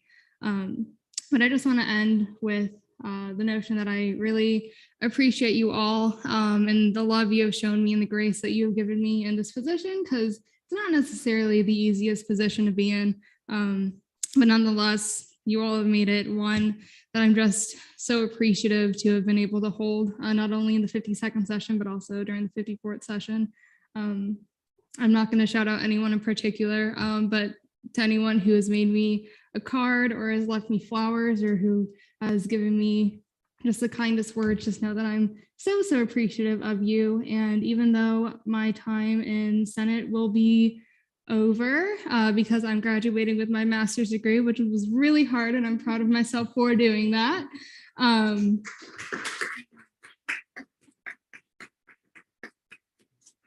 Just know that I will still be here for you all. If you have any questions, I know I stated that I really wanted to meet with every single one of you, and I know I didn't have as much time as I had hoped to be able to do that. But know that if you ever have any questions, you are more than welcome to reach out to me. I'll leave my phone number in the chat if anybody wants to text me. And I'll also be here in the fall, so maybe I'll make some surprise appearances so that everybody who was on Zoom and never had their cameras on I can actually interact with them. But with that, I hereby resign as your Senate President.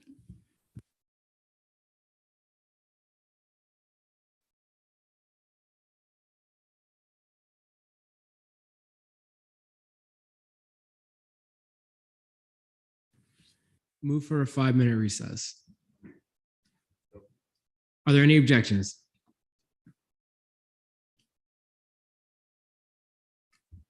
Seeing none, I'll take that as general consent.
All right, everybody, we're good. We're ready. Let's go. I hereby reconvene the Senate at 7:43 p.m. and I will yield the chair to Vice President Martinez.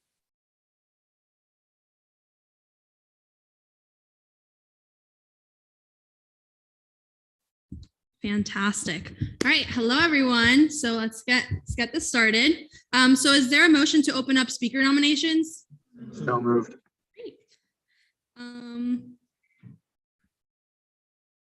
Oh, one thing that I forgot to mention.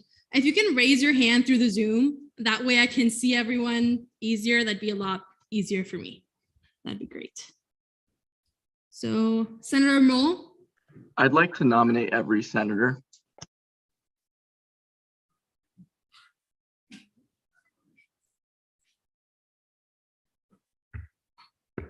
So I'll not see that motion. Thank you. Okay. Senator Guell. I would like to nominate Senator Hall. Senator Hall, do you accept? I accept. Senator Sabula. I would like to nominate Ethan Temple. Senator Temple, do you accept? I respectfully decline, Madam Vice President. Senator Borges. I nominate Pro Tem Foster. Pro Tem Foster, do you accept? I respectfully decline. Senator Custis. Costas. I nominate Senator Richard and Senator Millington. Senator Richard, do you accept? I respectfully decline. Senator Millington, do you accept? I respectfully decline. Right. Senator Mcclellan. I nominate myself. Right. Senator Sabula.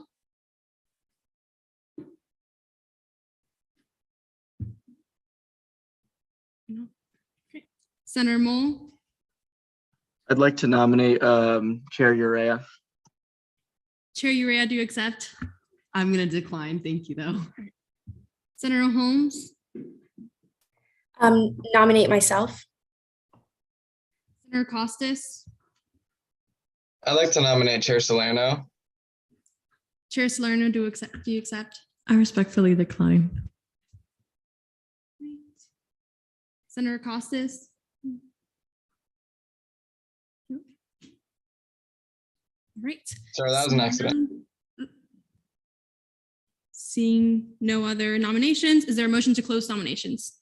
Great.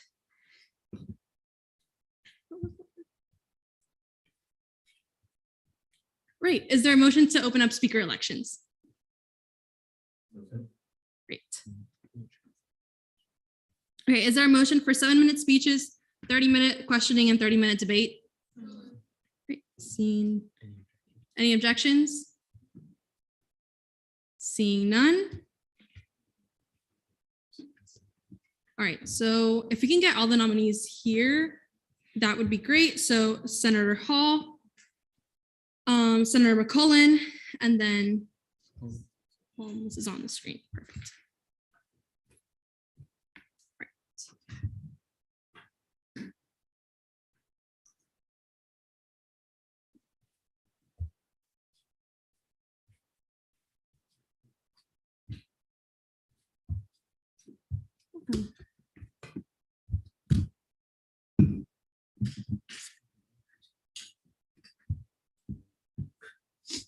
All right, so the speeches are going to be Senator Hall, Senator McClellan, and then Senator Holmes.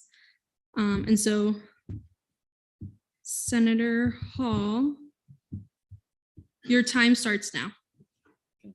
Oh, yes.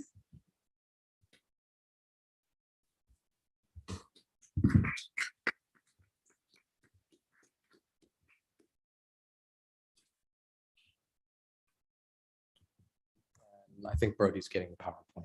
Oh, perfect. All righty. Hello, everybody. For those of you who don't know me, my name is Dylan Hall, and I am running to be your next Senate president. Woot woot. I'm going to hit the next one here. Who am I? Who is Dylan Hall? Grew up in Davie, Florida, South Florida, near Fort Lauderdale, for those of you who don't know. I moved to Orlando in 2019 to pursue, education at UCF. I'm an incoming senior at UCF with a double major in political science and emergency management with a minor in terrorism studies. And then some of the things that I love include Star Wars, Fleetwood Mac, Jimmy Carter, the Dolphins and the Broncos, and Coke Ices. Some past experience of mine, not going to go through a ton of it. You can look at it. You're more than happy to. Long story short, student government, loved it. A lot of work within the political sphere, as well as the treasurer for the Cuban American Student Association, something that I'm very proud of, as well as working as a legislative fellow for UCF's State Representative Carlos Guillermo Smith. Moving on from that, before I get to all my initiatives, the first thing that I wanted to say is to echo the concerns that we have already heard, particularly when it comes to the culture of this chamber and what we need to be doing as a student government going forward. We have a problem. We do have a problem. We see it every week when there's some new sort of drama that pops up where people refuse to communicate with each other, where we have people, instead of trying to talk to one another, attacking one another, whether it's on the floor, whether it's through anonymous emails, or whatever other means in which we decide that we don't want to deal with our problems, so we put it on blast for the world to see. I think it's ridiculous. I think it's doing a disservice, not just to the Senate, but our student government as a whole. And I think that there's a lot that can be done to change the culture, to move us in a direction where people can be proud that we actually exist. So kind of just briefly looking at the initiatives that I have, the first one is prioritizing a transparent and accountable student government Senate, creating a kinder, gentler student government Senate, fostering collaborative branch relations, taking advocacy to the next level, cultivating strong future SG leaders, and turning our melting pot into a mosaic. There we go. Look at that. Transparent and accountable. So some of the things that I want to implement, for one thing, is a literal open door policy. I always have an open door policy. You can come to talk to me. I'm going to take it to the next level. My office door will always be open. You can always come in, talk to me. One of the issues that we've had is when people come into the office and they just see a bunch of senators sitting in an office with the door closed and nobody knows what's going on. I think it sends the wrong impression. I want to do the opposite of that. What we will be doing, though, is establishing an accessible meeting request system that basically allows, if you would like a private meeting, to make an actual request for a private meeting. I want to make sure we're being as accountable as humanly possible, which then kind of goes into the last thing being our ethics policy of making sure everyone in the speaker's office is going to maintain the maximum amount of ethical standards. If they don't, I will seek their removal. Creating a kinder, gentler SG Senate. How are we going to do this? The first thing is fostering a healthy and professional environment. Unfortunately, we don't have a healthy environment. I want to change that, particularly when it comes to our ability to communicate with one another and actually engage with one another, try to understand one another. We've seen senators be attacked for what they believe. We've seen senators be attacked for votes that they've taken. I think it's ridiculous. I think it's wrong. And I think it sends the wrong message. More importantly, what I really do think that we need to do is recognize that we are all here for a purpose. And that purpose is to express our ideas, to be who we need to be who we want to be. And that should be encouraged and accepted. Some of the other things that I want to do is have more compassion for life events, working with LJR to make sure that we're giving students the flexibility that they need when they're here in Senate, as well as conducting quarterly wellness checks throughout the year to just make sure that everyone in here is okay, so that the speaker is an active presence in understanding your needs and concerns. Going on to collaborative branch relations, we love to use the buzzword about inter-branch relations. I think the heart of it, more than anything, is communication. That's after having talks in passing with the Chief Justice, as well as a formal meeting with the President, where I talked about kind of what the culture wants to be and what we want to see from a student government going forward. What that really means is making sure our Senate vacancies get filled as soon as possible, encouraging a top-down culture change that really emphasizes the need for those at the top to make sure that this is trickling down from us to the committee chairs, to the individual senators, that we have a culture where people can be who they are and can actually communicate with one another. The last thing I want to do is simple joint SG tabling. If we're tabling, there should be someone from Senate, someone from exec, someone from the Election Commission, someone from judicial at that tabling. So we always have somebody ready to answer whatever question a senator has. That also will just foster more cooperation. Taking advocacy to the next level. This one in particular is something that's very important to me, particularly because I feel like our advocacy has been very flawed as a chamber. A lot of inaccuracies in how to go about advocacy, and I want to change that, particularly collaborating with other SG agents. When you have an initiative that relates to a coordinator in the executive branch, it's probably worth talking to that coordinator, engaging with that coordinator, or maybe there's someone in judicial or someone in the Election Commission that you're interested in talking with. Talk to them, make the effort to include them in that initiative, because unfortunately we've seen too much of that not happening. More particularly though, following through on advocacy means making sure that when we are creating resolutions, bills, whatever it might be, proclamations, we need to make sure that we have our follow through in mind. What are we going to do with this? What is the next step? Is it an event? Is it meeting with specific people? What are we going to do? Because if we don't have that at the offset, then we're just passing things for the sake of passing things. And I think it's a waste of time personally. The last thing is Senate fact-finding missions. I love what the cabinet does, sending people to these places to talk to people. If you want to advocate for somebody and actually truly attempt to advocate for them, you need to meet them where they are, not just expect us to sit in the conference room and wait for them to come to us. There are ways that we can work and engage as much as possible, but we need to make sure that when we are advocating for our students, that we are meeting them where they are, not the other way around. Cultivating strong future leaders, You have 1 minute investing in our left. students, overall career development, and maintaining awareness of the chamber, working to make sure that we have an amazing crop of students here, particularly a lot of underclassmen that have so much potential. Let's harness that potential. Let's use this year as the ability to cultivate strong future leaders. The last thing I want to say is embracing our individuality. It goes to my wider point being that Senate is a place where you should be able to be who you want to be. If you want to dress down to the nines, go for it. If you want to dress in a Hawaiian t-shirt, you should be able to. I don't care what you look like when you're here. I care about your ideas and what you bring to the table and your ability to express it. More specifically, I want to celebrate our contributions and make sure that at the end of the day, Senate exists to be a body where you can be a dreamer and you can dream about the different ideas and initiatives that you want to see, not an area where you come in and people tell you 10 reasons why what you can't do. It should be an opportunity for you to explore what you want to see on this campus. And I look forward to being your Senate president to create that culture, to make that a possibility. Thank you.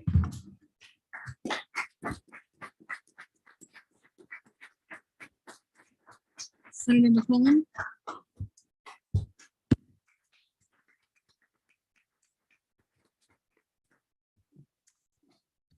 So today I haven't prepared a PowerPoint. I'm just going to talk. Good evening, Senate. My name, again, for those of you who are new and may not be familiar with who I am, my name is Ryan Mcclellan. I'm born and raised in Apopka, Florida, only 40 minutes, so I'm local of the area. And I want to start by getting in front of things that were talked about today and such. We have to be able to, as a Senate, work with each other, differing political opinions or views or whatnot aside, especially when we want to get things done, not just for ourselves, but for the student body. I assume good faith when I speak with people, and I think that is something that we need to get to when we are just talking with each other, because that is not something that has always been assumed going into interactions, which has led to a lot of the issues that I've seen going forward. So as has been stated over and over again, communication is going to be really important. I will, as hopefully future Senate president, be communicating everything and will be as transparent as possible with meetings if asked about them, with everything. There will never be a need for questioning, because hopefully you all will know as much as I do, unless of course a specific confidentially is asked for between like me and a specific individual, like privately. For the position, it's inherently a neutral and non-biased position. The speaker does not vote, nor do they debate on issues on the floor. To do so requires them to yield the chair for the duration. So if there's any questions as to that, it is impossible to be biased as the speaker, because they have no say on what does and does not get seen. I really like the process that our last speaker, Speaker Custis, used when calling on senators, and also while in debate. It was fair, saved time, and I would continue these practices, just things for during the Senate meetings themselves, to stay neutral in all motions and legislation seen on the floor. As for what I would do if elected specifically, that is pretty much going to be the same for anyone in any new position. It's going to be a lot of figuring out how to practically do things, because obviously not being in that position, you're going to hit the ground and you're going to see a lot of things that you have to catch up on. So there'll be a lot of that. And for initiatives and stuff, I do not want to be the focus of what is. So for stuff, when it comes to initiatives and stuff, it's going to be efficient and effective work, and then focusing on helping senators with what they want to get done. Focus more on the student body through the senators' initiatives for their colleges and for general university around.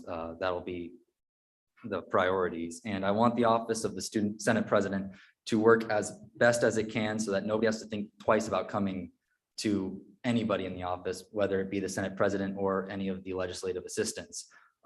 This includes having a good working relationship with whoever would become the ILA and ELA, having a good working relationship, but also being able to trust that a good job will be done with whoever occupies any leadership position is important. And I hope that in my capacity as Vice Chair of LJR that I've demonstrated that to you all, and I would wish to be able to demonstrate that to you going forward as the Senate President. Thank you. I yield the rest of my time.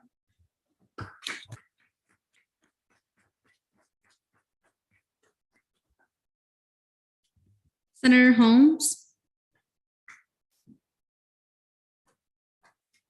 Okay, give me 1 second because I will have to share my screen for my PowerPoint because I'm virtual. So just give me 1 moment. Can everyone see that? Yes. Okay, great. I'll be starting now. Sorry. All right. Sorry. I'm so sorry. Okay, there we go. It's a little difficult. All right. As you all know, I am Sierra Holmes. I'm the current Black Caucus Chair. I am a Princeton and Prize in Race Relations recipient. I am the founder of Black Leaders of Tomorrow at my former high school. I am a former U.S. Florida House intern, and I am an International Baccalaureate diploma recipient. But what I most importantly want to be next is your new Senate President. When I think of the bigger picture, I think of a strong Senate body. With a stronger Senate body, we can empower our committees, caucuses, and individual senators to accomplish not only their goals, but also broaden their reach to create a greater impact for the Senate body. My goals consist of creating a Senator Hall of Fame with the Pro Temp's office, establishing academic advisor connects, and uploading an initiative Senate initiative tracker on the student government website. The Senator Hall of Fame was inspired me by the Florida State University. This would form a space to empower and recognize monumental achievements and effects of an individual senator using legislation via the Pro Temp's office, and then utilizing my budget to establish a physical Hall of Fame plaque and certificate. The Academic Advisor Connect would utilize the academic advisor role and exec to meet with colleges and senators, myself, to discuss the needs of students and how to meet them. My role would merely be supportive, pointing senators towards who they should connect to carry out these initiatives, and encouraging introducing these issues within dean meetings via the external legislative assistant within my office. Lastly, goal sheets from each committee and caucus will be collected at the beginning of every semester, and reports of what was achieved will be compiled and posted on the student government website for students to see and keep track of, because our legislative agendas can be a little confusing for our students. Outreach. This involves caucus and committee support, as well as filling vacant seats. As caucus chair, I can share the sentiment about how frustrating it is on how to reach and know the needs of our students within their respective identities. As Senate President, I'm going to ensure that our caucuses meet with the Diversity and Inclusion Coordinator, MAS, and MSC to find opportunities to table and come together to establish a solid relationship to effectively cater to our students. I also want to continue Senate leadership one-on-ones to support caucuses and committees to reach whatever goals they have in mind. Additionally, with my budget, I want to host Coffee with the Caucuses, Compete with the Committees, and Senate Meet and Greet Game Night Edition to provide students with a fun and relaxed opportunity to get to know Senate on a more personal level. Utilizing branch head meetings in contact with their offices, I want to identify how we can get students to fill our vacant student government seats, and most importantly, because I'm Senate President, Senate. One way is highlighting our individual senators on social media, our program members under the ILA, the SLC members, and expanding our description on Night Connect. Furthermore, I have gone ahead and already spoken with former Speaker Ananobi, former Speaker Custis, President Lopez, and Chief Justice Kerr. And personally, I have found that solidifying a unified and intentional student government will help with that. We need students to see that student government is a unified front, and that has not been the case lately. We cannot convince students that we are a supportive and attractive entity until we mend our own internal relations. Inter-branch communications. Sorry. I personally would say that this is the most important initiatives for me. As I've mentioned, inter-branch communications are key to advocating to our student body successfully. As Senate President, my office will bear the responsibility of attending faculty Senate meetings often, and attending these can provide introspect into what is going on beyond our branch and how we can get involved.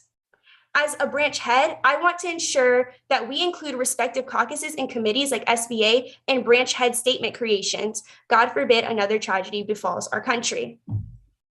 I believe, as your official candidate and potential Senate President, that with these initiatives, we can do greater things by strengthening our foundation. And that starts with you electing me to be your Senate President for the 54th session. I welcome all your questions to expand on my initiatives and those provided on my goal sheet. Thank you for your time, and I yield to questions.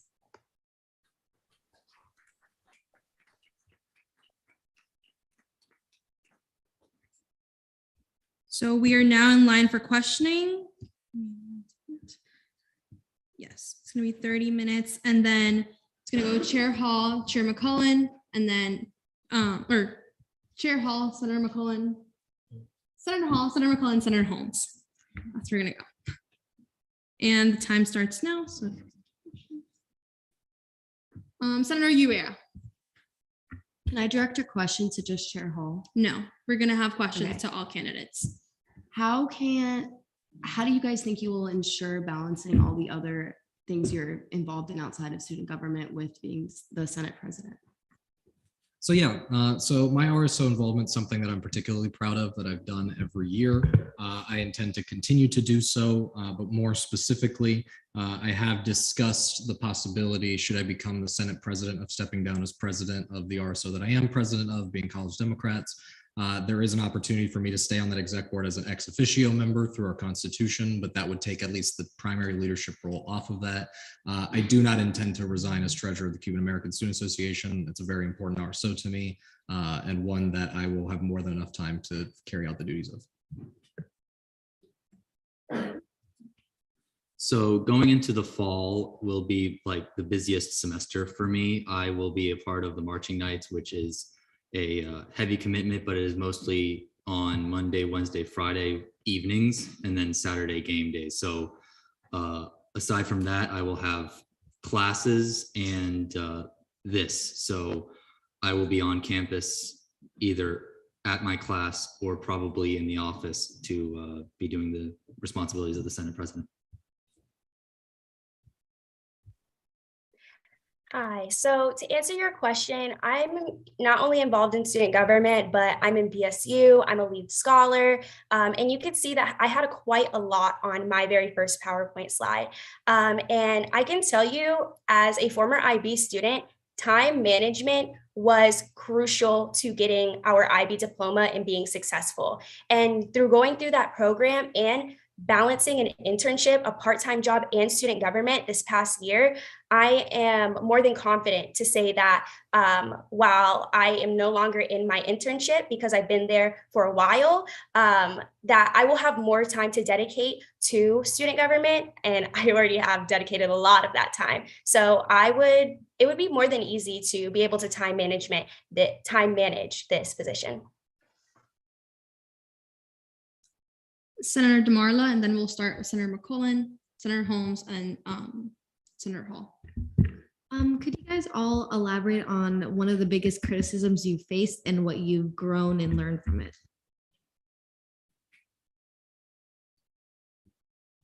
Could I ask for clarification? Criticisms in student government specifically? No, just like in general, like about, I don't know, anything. One of the biggest criticisms that I've gotten is probably when it comes to doing things. I like to do things by the book as much as possible. It doesn't leave room for error, and if there needs to be a workaround, then there is. But I probably have been accused of being too much of a stickler to the rules. And when it come to overcoming that, just being able to look at the situation and seeing whether or not what's going on is actually being helpful, and whether I'm achieving what I'm doing or what I'm meant to be doing, or am I holding myself back?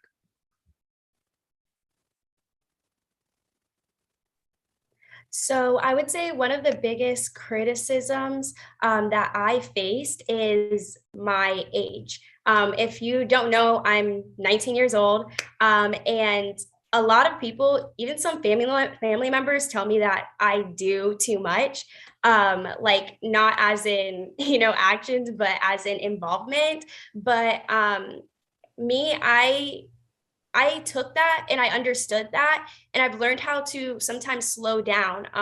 As I mentioned before, I was almost basically in 3 part-time jobs this fall. So I'm back. I don't have my my internship anymore, and just student government and my part-time job, which I'm lowering hours on. But basically that concern about my age and being super ambitious is just mental health wise. And I've learned how to step back sometimes and be able to understand that sometimes unproductivity is productivity. It's recharging your battery. It's being able to clear your head and go back in and utilize that time that you spent to yourself, to energize yourself, to complete your new initiatives. Yeah, I would say probably for me personally, through my experience, some of y'all have experienced it as well, as once you get me talking, I don't stop talking. And so, sometimes that can start to become a hindrance when we're trying to do something, but sometimes I kind of nerd out.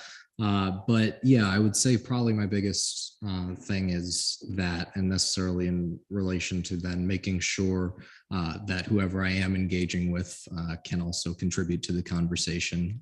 But overall, yeah, that's what I'd probably say is my biggest weakness over the years. Senator Wanjin. How do you intend to, sorry, did you want to say the order first? Then we'll start with Senator Holmes and then work our way. How do you intend to ensure that in your position, you're not overstepping on the roles of others, whether that be the pro temp's office, LJR, or any other chair? Hi, Senator Wanjin, that is an amazing question. As someone who has, chaired a caucus a lot, I've noticed that sometimes I had found myself doing a lot of the actions and I do get input from my caucus members, of course, but not basically guiding them on how to complete initiatives on their own. And I kind of stepped back and understood that. And my caucus members can attest that that's a conversation that we've had on how to guide them and utilize their time in Senate to be able to accomplish what they want to accomplish. And I would say that in this position, now that I have noticed that I have noticed that flaw. I know that moving forward, even if I do continue to be Black Caucus Chair and not in Senate President and vice versa, that I will be able to implement not overstepping my role and being open and communicative. I think communication is something that is really important. And I continue to work on that every single day. There's not a day that goes by that I think of how can I improve with my caucus, with my Senate colleagues, with my family, my friends, and the list can go on and on and on.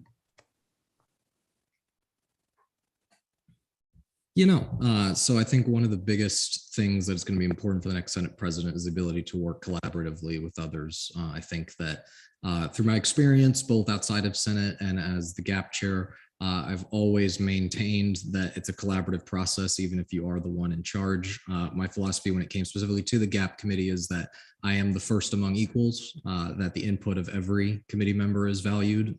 I oversee a committee that has now gained a member, but for the most part has had 10 members consistently, or 10 other members outside of myself, working as collaboratively with them as possible on the different things that we've talked about. Our discussions have always been collaborative in nature, trying to gauge how people feel about different topics and whatnot. But then also just kind of looking at it more largely as we enter the fall, is making sure that no committee chair or any other individual necessarily feels that their feet are being stepped on, making sure that that communication is very clear and consistent. but also making sure, especially when I'm looking at this from a leadership perspective with other committees, that we come to an agreement, and an agreement coming from both sides presenting how they feel, hashing it out in a productive capacity, and then identifying the best course forward. That's how I've always worked, and that's how I intend to work in the fall. So to prevent from stepping over other committee chairs or caucus chairs, or specifically LJR, any other position, would just be to talk with them, obviously. And any overstepping that would be done was probably because I'm too enthusiastic about it, and I probably just want to keep on going and going and going. But just talking with people and making sure that even if I don't see anything wrong, I'm still asking, hey, we still good for X thing going on, and going through the process and still making sure that we're getting input from everybody equally when it comes to matters where you do have to collaborate, because the communication there is the most important part. Senator Custis. Thank you, Vice President Martinez. So something that I think is important in this role is the ability to give constructive feedback. So I ask you all can you all tell me or tell us something that you think the other candidates have done well, and something that you think each candidate can improve upon? And I ask for actual, honest, constructive feedback, and not just feedback that you think the Senate would like to hear.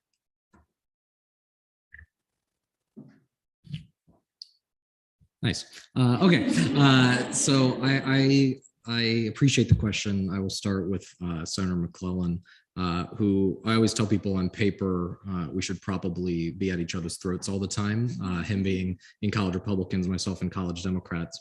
But to be honest, something that I've always valued from Vice Chair Mcclellan has been his ability to leave the politics at the door, and his ability to work constructively with me, particularly on the internal bill that I passed on workplace harassment.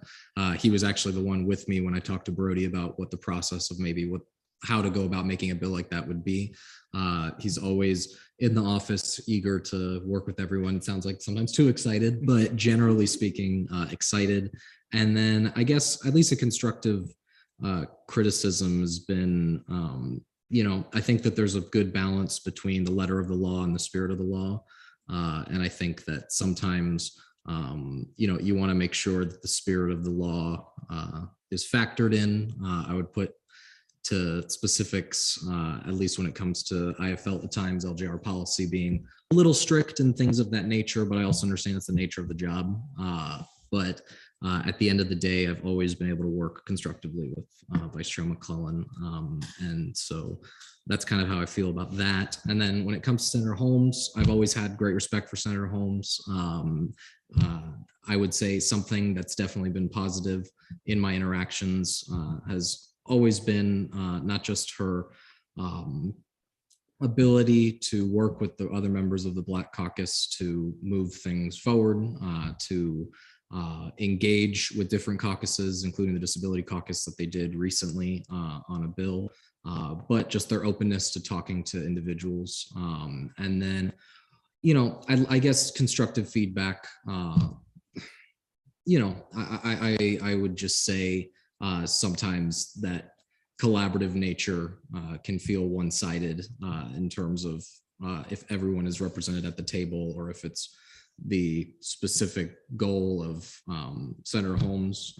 But I think at the end of the day, she has done a great job in Senate and her work within the Black Caucus.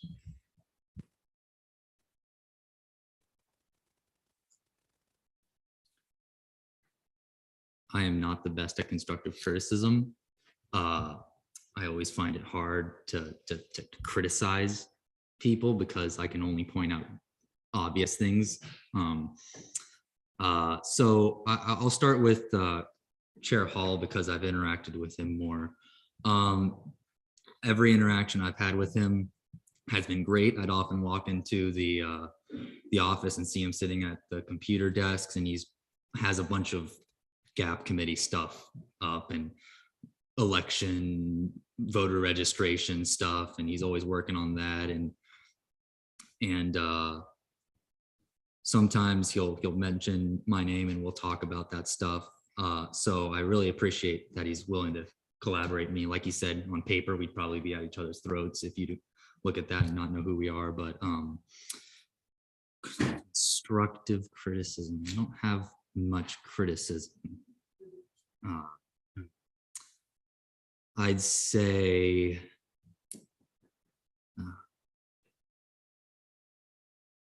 I'm sorry, I don't really have too much from my interactions with him. And with Chair Holmes, who I've interacted with slightly less, I have nothing poorly to say or constructive criticism aside from, I suppose, anytime we've talked about like legislation ideas, it's always, whoa, calm down. You can say what you want to say. There's no limits on the time because it's always like super fast, and that's a good thing, but also a bad thing for my ability to keep up in the conversation. So that's all I have. I did not know I talked fast. Thank you for letting me know that. So starting with Senator McClellan, first of all, amazing trumpet player. Coming from a band kid's perspective in middle school, I was always curious about the trumpet, and it's just really awesome seeing an instrument in the chamber. So I really appreciated that. But I would say that he hit the ground running with LJR. Honestly, I was very impressed with his work in LJR, especially the initiative he takes, like as a vice chair. He does not let his title hold him back from what he accomplishes. And I would say I admire that so much. I would say maybe a constructive criticism is a little grace goes a long way.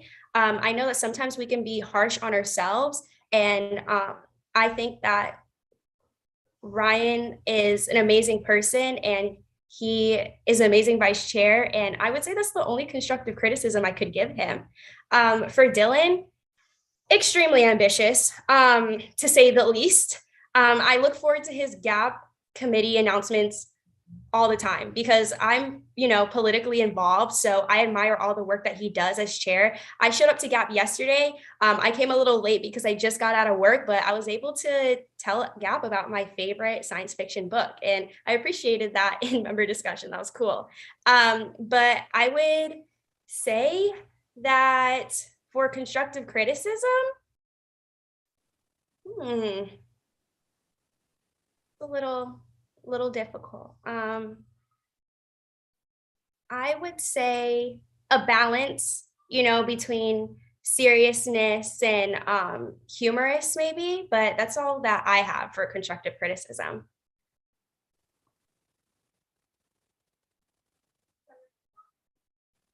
Senator DeMarlo. Thank you. I loved hearing about all of your guys' personal goals and goals for the Senate. So I was wondering, if you are elected as Senate President, how would you let us achieve our own personal goals, like every single individual in Senate?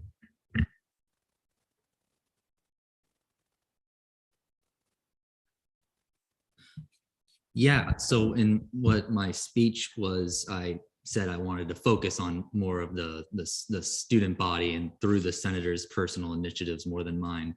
So if I'm not mistaken, the speaker has an initiative budget.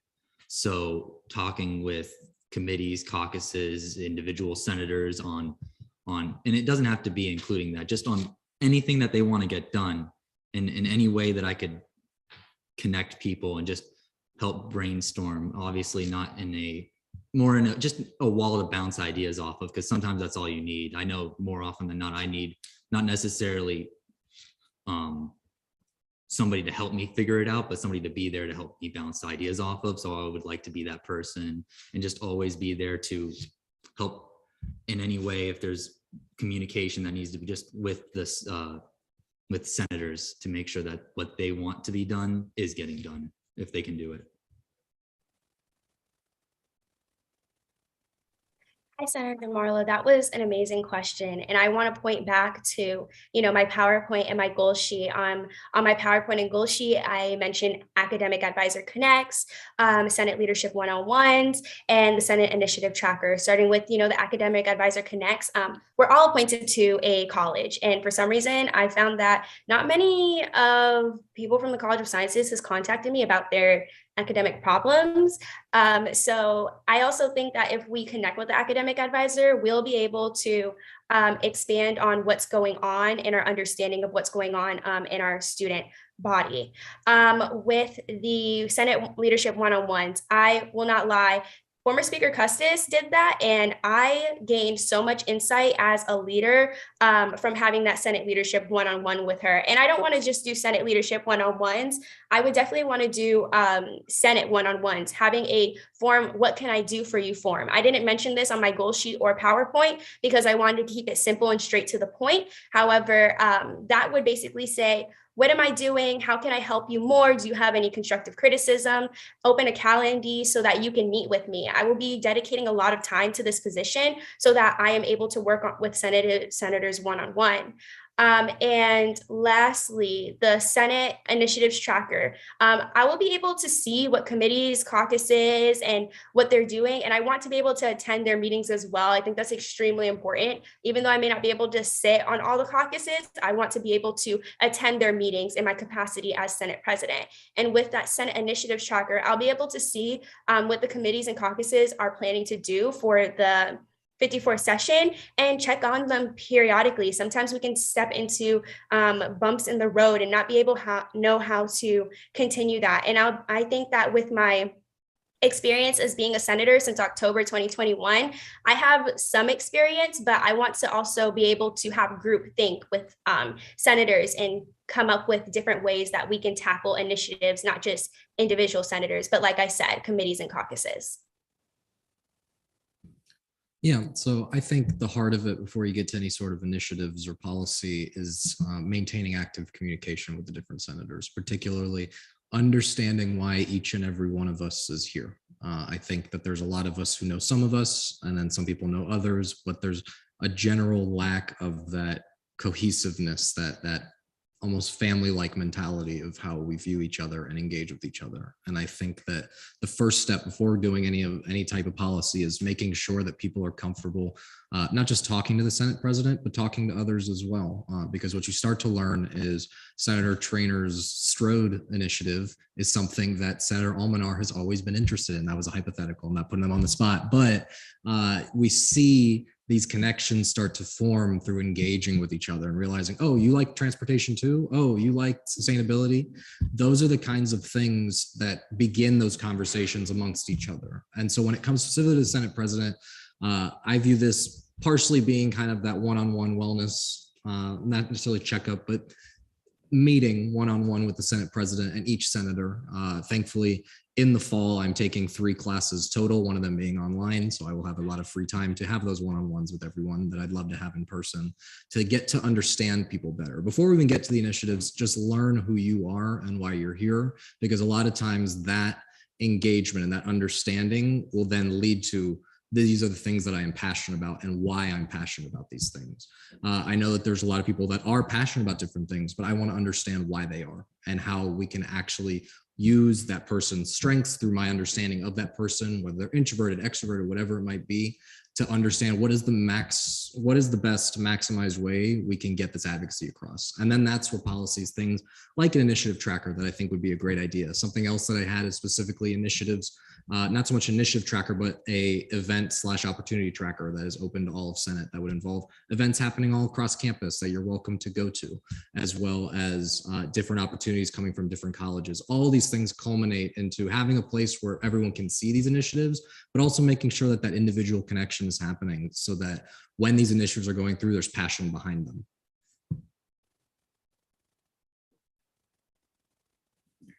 We have about 7 minutes left of questioning. Senator Domino. Hi, everyone. Congratulations on your nominations. So in light of everything that we've been talking about and everything that you mentioned in your speech, can each of you name a specific situation or time in which you had to remain unbiased or set aside your personal bias?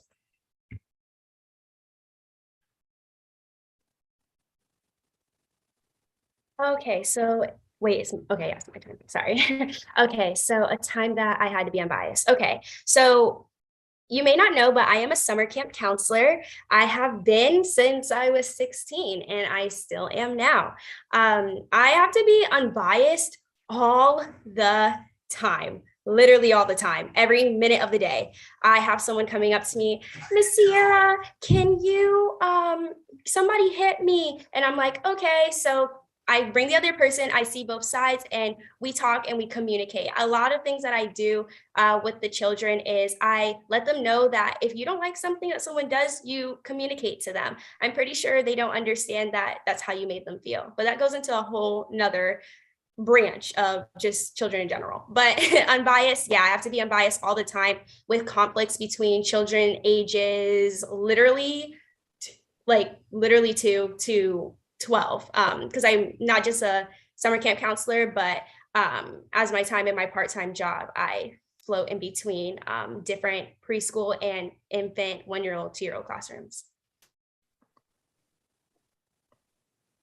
Yeah, so the first thing I'll say is in my capacity as GAP chair, having to be as unbiased as possible in the student government when it comes to political matters, when it comes to my official duties, is something that I've done since being GAP chair. But a specific situation that I can point to would have been the summer of 2021 when I had the pleasure of serving as president of Florida College Democrats, which is the statewide organization that oversees 16 different colleges across the state. And for those of you who would remember, that summer there was an uptick in violence in the Israel-Palestine region, and there was a lot of push for our organization to make a statement about the situation. Naturally, both sides were very strong in their opinions, and rightfully so. And so what I did in my capacity as president, recognizing that I have students on both ends of the spectrum, was that I brought together with my executive board the kind of leaders from a chapter perspective of the 16 chapters of the Israeli side and leaders of the Palestinian side, which included actual Palestinians. And we hammered out a statement. It, wasn't perfect in the sense of neither side got it 100% of what they wanted, but it was a statement that we were able to release that got a lot of positive attention from other state chapters across the country, and something that I was definitely pleased with considering the climate that we were in. But long story short, it was a situation where I knew that I needed to bring all parties involved and to be as neutral as it could be to make sure that a statement was released that both sides could agree with, and we were able to accomplish that.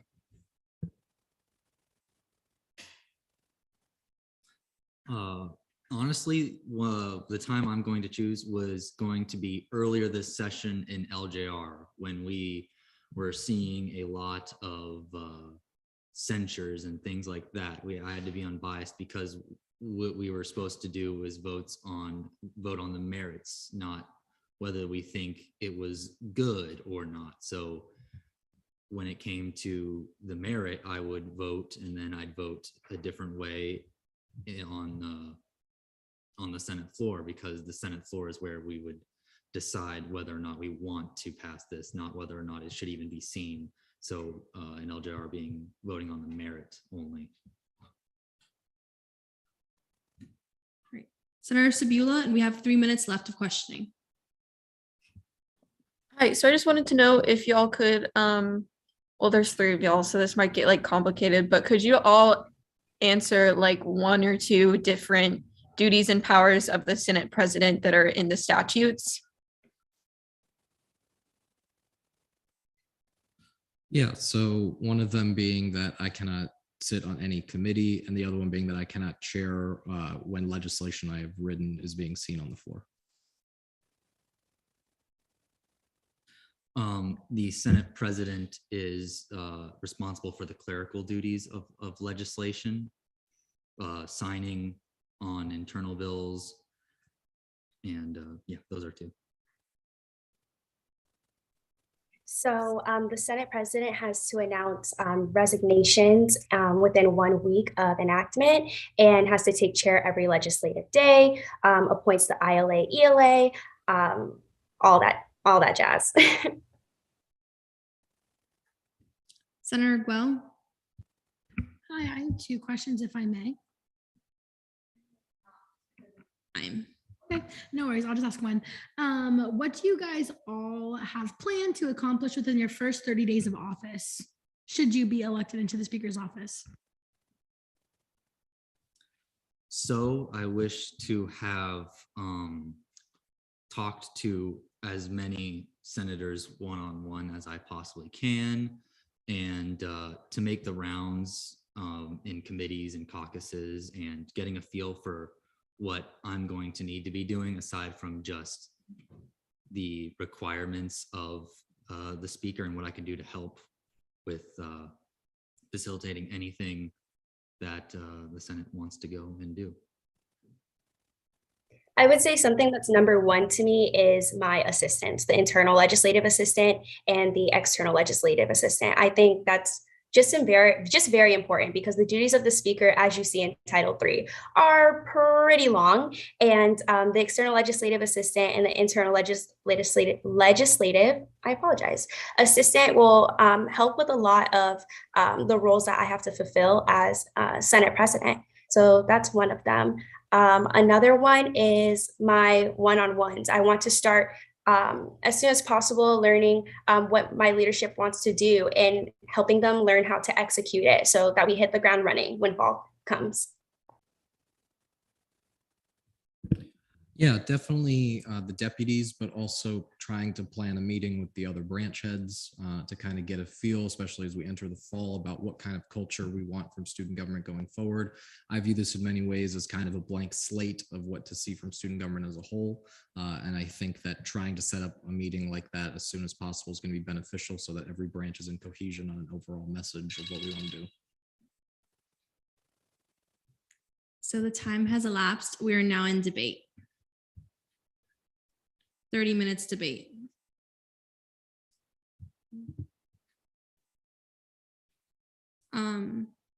Senator Custis? You said Custis? Yes. Right. Thank you, Vice President Martinez. I have took a lot of notes there. I would like to start by commending each of you for running for this position. I, for one, know how difficult and nerve-wracking it can be to sit up there. I'm going to start by providing some evaluations on an individual basis. I'll start with Vice Chair Mcclellan. I think you answered the questions eloquently. I think I would have liked to hear a little bit more constructive feedback, and I think I would have liked to see a formal presentation to demonstrate how much effort was put into the preparation of running of this election, but nonetheless, I appreciate the amount of elaboration that you provided with your answers. Chair Holmes, I also think that you answered the questions very eloquently. I appreciated the presentation. There were some spelling errors, so I would suggest perhaps proofreading the materials before it's presented to the Senate body. I love the idea of a unified student government, but I think in some responses I heard like my caucus or my legislative assistants, and referring to it that way I don't think reflects a unified student government and perhaps separates this position of speaker from Senate. And I think that the Senate president isn't necessarily above anybody else. It's a position where you are one with the Senate. But nonetheless, appreciated the presentation and your responses. Chair Hall, I really appreciated the presentation. There was a lot of text on it, but nonetheless, I think that I liked the text because it was very in-depth. I think you did refer to the legislative assistants as the deputies, so there's a little incorrect terminology there. But nonetheless, I appreciated the eloquence in your responses as well. So I'd like to start or continue by stating that I think each candidate has the experience in Senate to do the job, but it's not just knowing Senate. It's a balancing act, and the individual who becomes speaker also needs to be an effective manager. And I think it's a different skill set. What I really appreciated about Chair Hall's presentation is that he didn't just tell us what he wants to do, but also detailed how he plans to get it done. I think there were many great ideas and initiatives here tonight, but ideas and initiatives are nothing without implementation. And I really appreciate how Chair Hall expressed how he would get it done.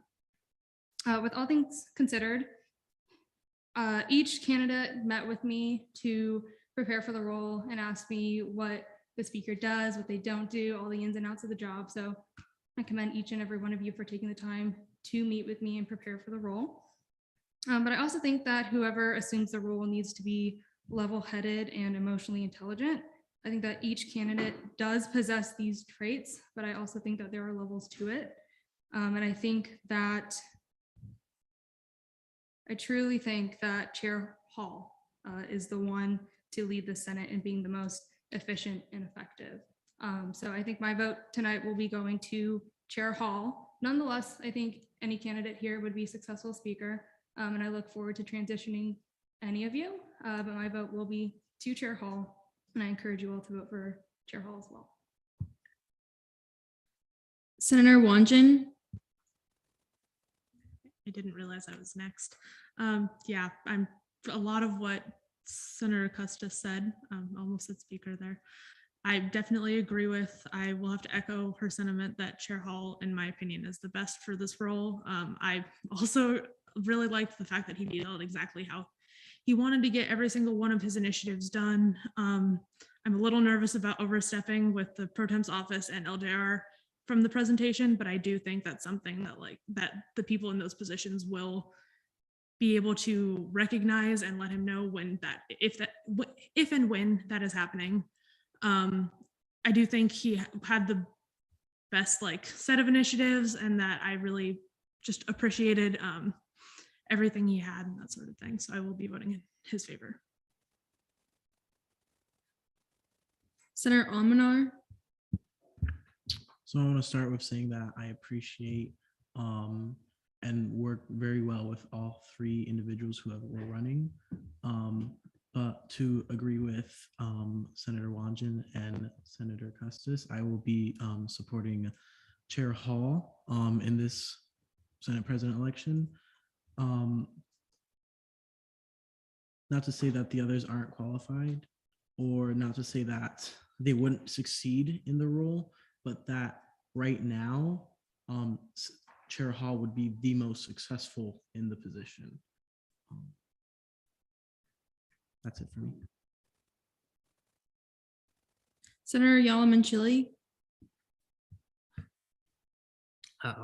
I appreciate all the candidates for being here and running for speaker. The position of speaker is possibly the most important position in Senate. The speaker serves as a model for the rest of the student body and the Senate especially. And I believe that Speaker Custis did that job well, and I would like to see the next speaker do that job well as well. Show confidence, be a beacon of integrity, truth, and impartiality, that a speaker must be fair to everyone. And the qualities I see that most is in Chair Hall. I've been in his GAP committee. He has a very inspiring method of leadership. He has possibly been one of the most effective members of Senate, has a really good work ethic, has passion, cares about the Senate, and I'm sure he would lead the Senate to great things. This is the same way he does the GAP committee, and so my vote goes to Chair Hall, and I recommend my fellow senators to do the same. Senator Hurrell. I first want to say I am very impressed. All three of you are sitting up there. There's no way in heck I would ever do that.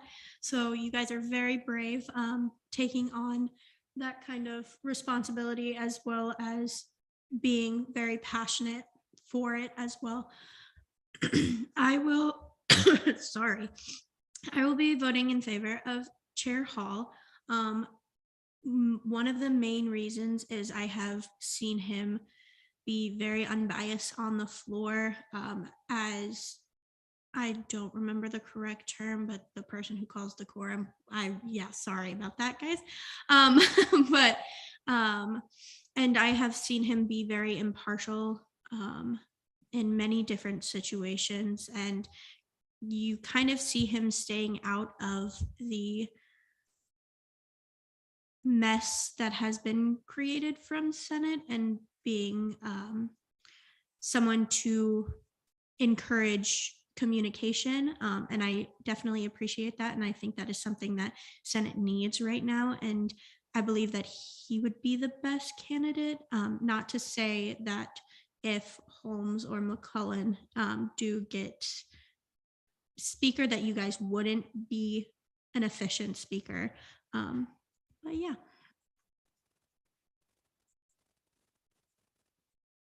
Senator Temple. Thank you, Madam Vice President. So considering all right, so first and foremost, I do want to say that I took an extensive amount of notes on the candidates as well. And I have to say I am incredibly impressed, and my hand is incredibly angry at me for taking 7 pages of notes. But nevertheless, reviewing all of the experience and the initiatives that each candidate seeks to bring into the Speaker's office, I am thoroughly blown away after. And I just want to say up front that it is very difficult for me to decide who the new Speaker ought to be personally.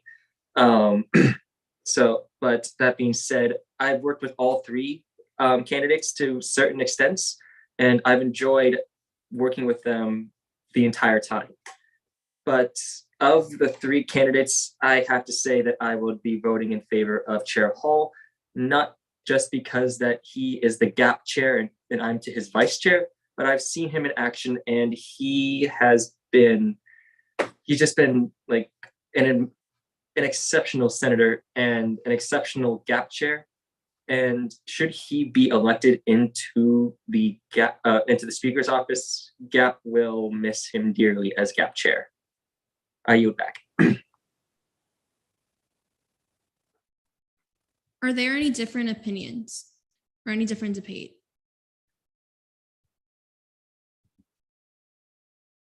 Someone please speak. No. All right. Seeing none, is there a I was going to make a motion to Okay, vote. go for it. Move to vote on, move to vote. There's been a motion to move to vote. Are there any objections? Seeing none, we're voting. Procedures.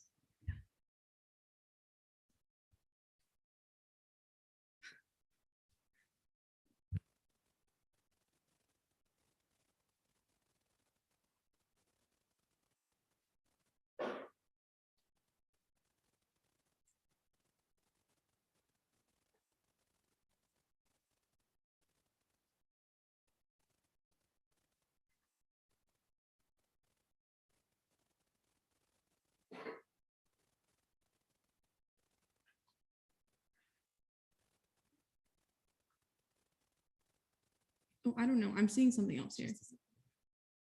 There's like election commissioner stuff here. Oh, okay. So congratulations, Dylan, or Speaker Hall now. What do I do? What is the process here?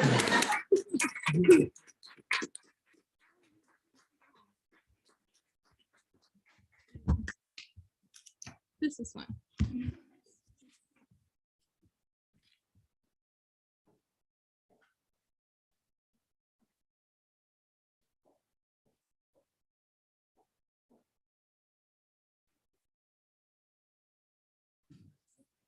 Okay, Chair Salerno. Motion to move to unfinished business. I will not see that for 1 second. Is there a motion for a 2-minute recess? Any objections? Seeing none, we're in recess.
Okay, I reconvene this session at 8:50 p.m. We are now currently in miscellaneous business. Unfortunately, due to time constraints, I will not see that motion go back to unfinished business, but we are now in elections, specifically Brody. Do I open it for both or we go by A? Okay, so we are now at ANSF Budget Committee elections. Is there a motion to open the floor for nominations? All righty, we are now in nominations. All those wishing to nominate, please raise your hand. Chair Salerno. I nominate Senator Spaulding. Senator Spaulding, do you accept? I'm sorry, I stepped away for like 2 seconds. Can you repeat what we're doing? Sorry. We are currently nominating for ANSF Budget Committee. Do you accept the nomination? I respectfully decline. Alrighty. Pro Tem Foster. I nominate Vice Chair Patel and Vice Chair Anderson. Vice Chair Patel, do you accept the nomination? He is not here. Vice Chair Anderson, do you accept the nomination? I thank you very dearly, Foster, but I respectfully decline. Alrighty. Senator Custis. I'll nominate Senator Wanjin. Senator Wanjin, do you accept the nomination? I do. Senator Borges. I nominate Senator DeMarla. Senator DeMarla, do you accept? I do. Senator Harrell. I nominate Chair Gell. Chair Gell, do you accept? I do. All right. Are there any other nominations? Senator Yalamachili. I nominate Chair Temple. Chair Temple, do you accept? I respectfully decline, Mr. Speaker. And Senator Mole. Oh, I was going to make the same nomination. all righty. Senator Borges. Had Vice Chair McClellan been nominated yet? If not, I'd like to nominate him. Vice Chair McClellan, do you accept the nomination? Sure. Are there any other nominations? Senator Gill. Right. I nominate Senator Trainer and Senator Nimbarji. Senator Trainer, do you accept the nomination? I respectfully decline. Senator Nimbarji, do you accept the nomination? I respectfully decline. Chair Salino. I nominate myself. All right. Senator Custis. I was going to make a motion to close nominations. There has been a motion to close nominations. Are there any objections? Yes, I object. Senator Custis, do you withdraw? I do. Senator Mole. Yeah, I'd like to move to nominate Senator Costas. Senator Costas, do you accept?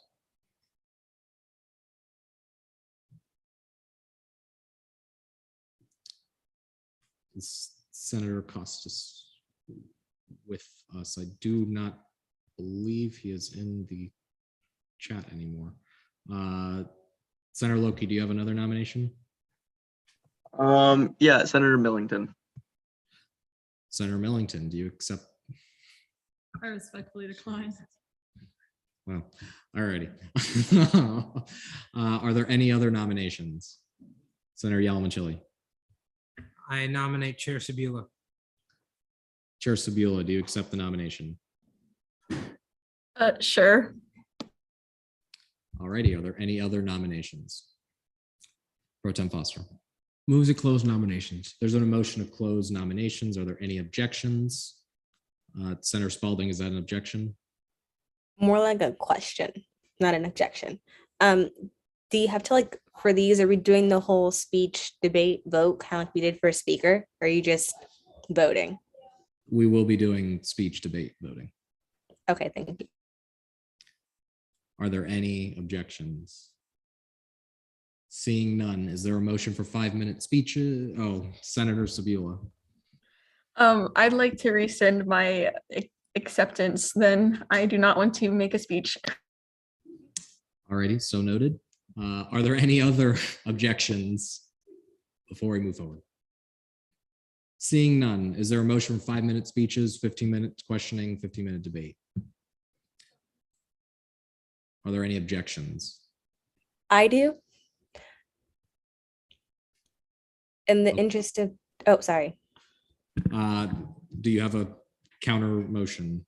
Yes, in the interest of time, I'm going to move for 5-minute speeches, 10-minute questioning, 10-minute debate. There's been a motion for 5-minute speeches, 10-minute questioning, 10-minute debate. Are there any objections? Seeing none. All righty, we will go in order of those nominated. You will have 5 minutes. You'll have the time. So we will begin with Senator Patel. So just to clarify, even if someone is not here, they can still be nominated and be elected. Obviously, they can't give a speech or answer questions, but if they are elected, that election is pending them accepting the nomination whenever it is communicated to them. So you can elect Senators Patel or Costas should you wish to, but obviously they can't give a speech, so you can move on. All righty, Senator Wanda or Chair Salerno. May I ask a question? You may. Would you be able to the body state how many seats are open for this specific committee?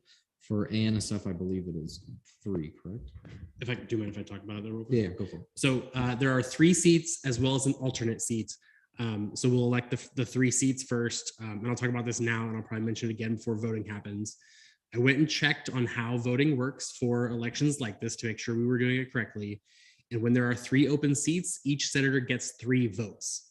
And then to be elected, you will need a majority vote. So when we come to voting, you will be able to select 3 people and submit that as your vote. And then anyone that gets a majority will go on. If, let's say, 2 senators get a majority, those 2 seats become filled. We vote again, but you only get 1 vote at that time. But yes, 3 seats, and then we will elect an alternate seat. Senator Wanjin, your time whenever you want. Yeah, I'm not going to take anywhere near 5 minutes. I don't have anything written or anything. I was on the budget committee for like the last meeting of last session. I attended all of budget hearings last year, the whole 20 hours for the first 3 days of break. It's long, so please be aware if you're running that that is part of this. And then, yeah, I'm very well versed in fiscal as a whole, as well as I've attended stuff and I'm involved in like agencies. So I do know what kind of all the budgets mean and that sort of thing. I yield my time. Alrighty, Senator DeMarlo, your time whenever you would like. Hello. Thank you for Chair Borges for nominating me. You guys know my name, so I want to tell you like a fun fact about myself, which is that I currently work as a medical scribe, which is where I work in the ER and I interact with patients from different backgrounds, where I actively listen to them and understand them so that I can write down their patient protected information, reflect all the medical procedures, labs, radiology, and other patient related stuff in their charts so that they are billed fairly and so that doctors are compensated for their work. So that's just like, I guess, a little fun fact about me. But ANSF is something that I would really enjoy sitting on. One of my personal goals coming into Senate was to make the standard of living better on campus. By being able to partake in the ANSF committee, I can impact students through budgeting our money in the most effective way possible so that students can have an overall well-being on campus, have more fun opportunities, be able to more express themselves and their identities, and all of which would help me pursue my own goal of improving campus life. I want to be transparent and say that I do not sit on a fiscal committee. However, that is not to say that I don't have any fiscal knowledge or experience. I have met with fiscal leadership concerning this weakness of mine preemptively so that I can get a better understanding of fiscal and the ANSF details that I might have missed while reading chapter 803 of Title 8, the Financial Code, and as well as watching the ANSF meeting that was live streamed last year on YouTube. I further plan on filling this weakness of mine that I have by researching Title 8 and also consulting my mentor, Katrina Wanjin, who has a lot of fiscal knowledge. And furthermore, I also have, in addition, outside of UCF, I do have fiscal leadership and knowledge. I was a treasurer for Florida PERG this past semester where I held a sustainability event for the students of UCF by earning a micro grant from the Lou Frey Institute of Politics, where I, during this event, I had to communicate with not only inside my RSO, but also with other RSOs that I was participating with to come up with the best way we could delegate the $500 I earned in an effective manner so we can give students the most that we can. And then with my colleagues, we were able to come up with a little plant painting activity where people would write their goals for the environment on seed paper and they would plant those seeds in their own little pots, as well as a raffle, because sustainability is something that's kind of expensive and we understood that and I took that into account.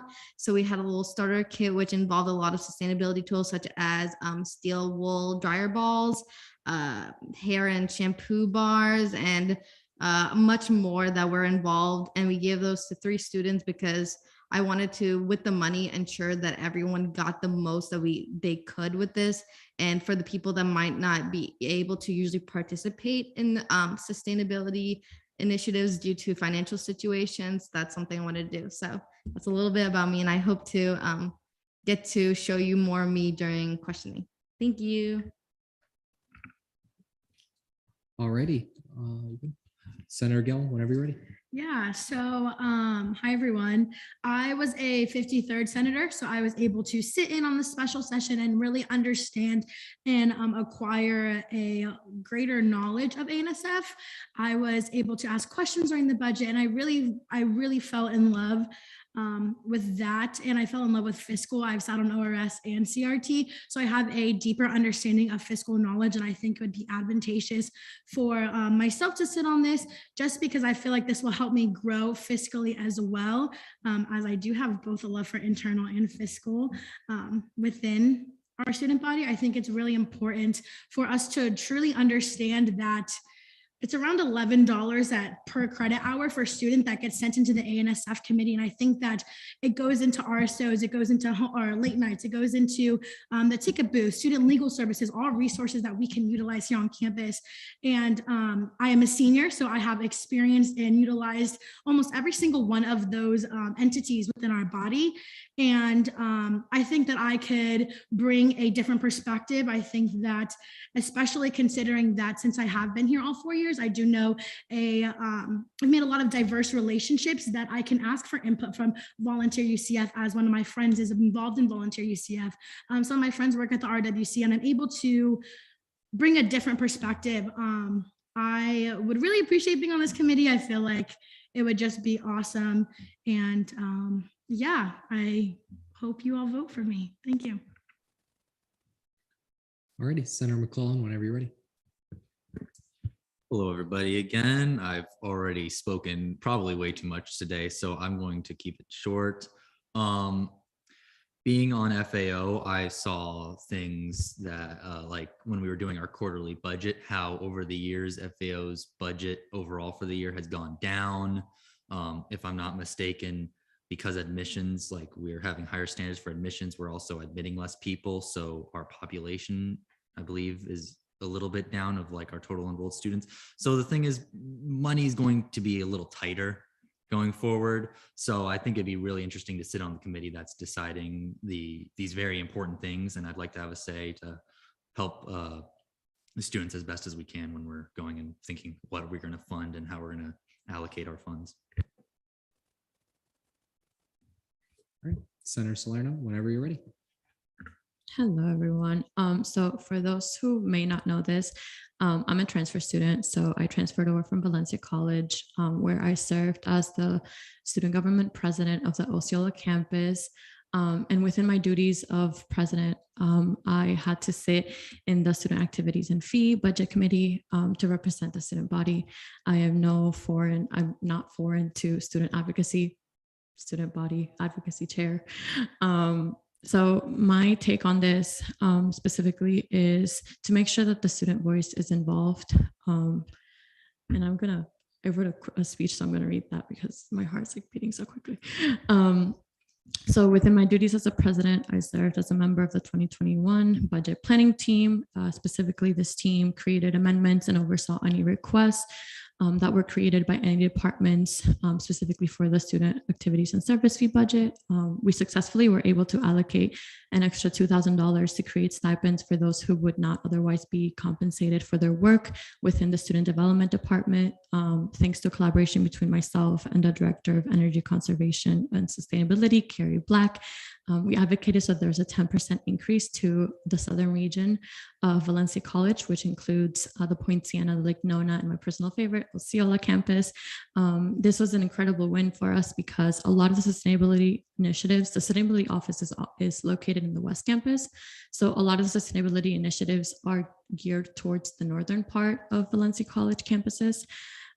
We funded 14 registered student organizations and 19 departments in the Osceola campus. I listed a couple of initiatives, update the website so that it contains all the pertinent documents related to the budget discussions that will take place. The process at my previous institution was incredibly involved with students, as I mentioned, and I really wish to bring the same sentiments to this specific committee. I want to make sure that the voices of more students are involved during this process so that it is more equitable, inclusive, and diverse. And then lastly, I want to evaluate current programs and their efficacy to ensure that we are using our budget as efficient as possibly. I specifically looked at the money that is allocated towards Lyft and transportation. And I think that if we were to shift a little bit of the budget to make sure that students are aware of where the ANSF specific amount goes, the $11 that they pay per credit hour, they are more aware of the services that are for them, and they're more inclusive and more involved in the community. And I hope you vote for me. Alrighty, with Senator Costas not available, we have now entered a 10-minute period of questioning, similar to the speaker. Remember that the question is going to be asked to every candidate, not specifically to one. So just keep that in mind. And Now I will open the floor to any questions.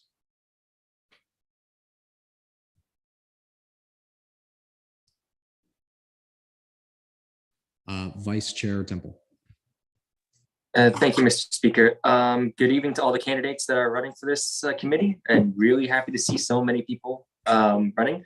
I would like to ask if each of the candidates can name one responsibility the ANSF Budget Committee is tasked with doing per Title VIII.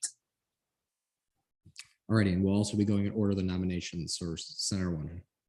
So one of the big things we have to do is create the budget request packets that every agency, department, and SG body has to fill out for the year. Senator DeMarlo. We have to hold open hearings for every budget request. Senator Gill. We have to review the finance statutes. Senator McClellan.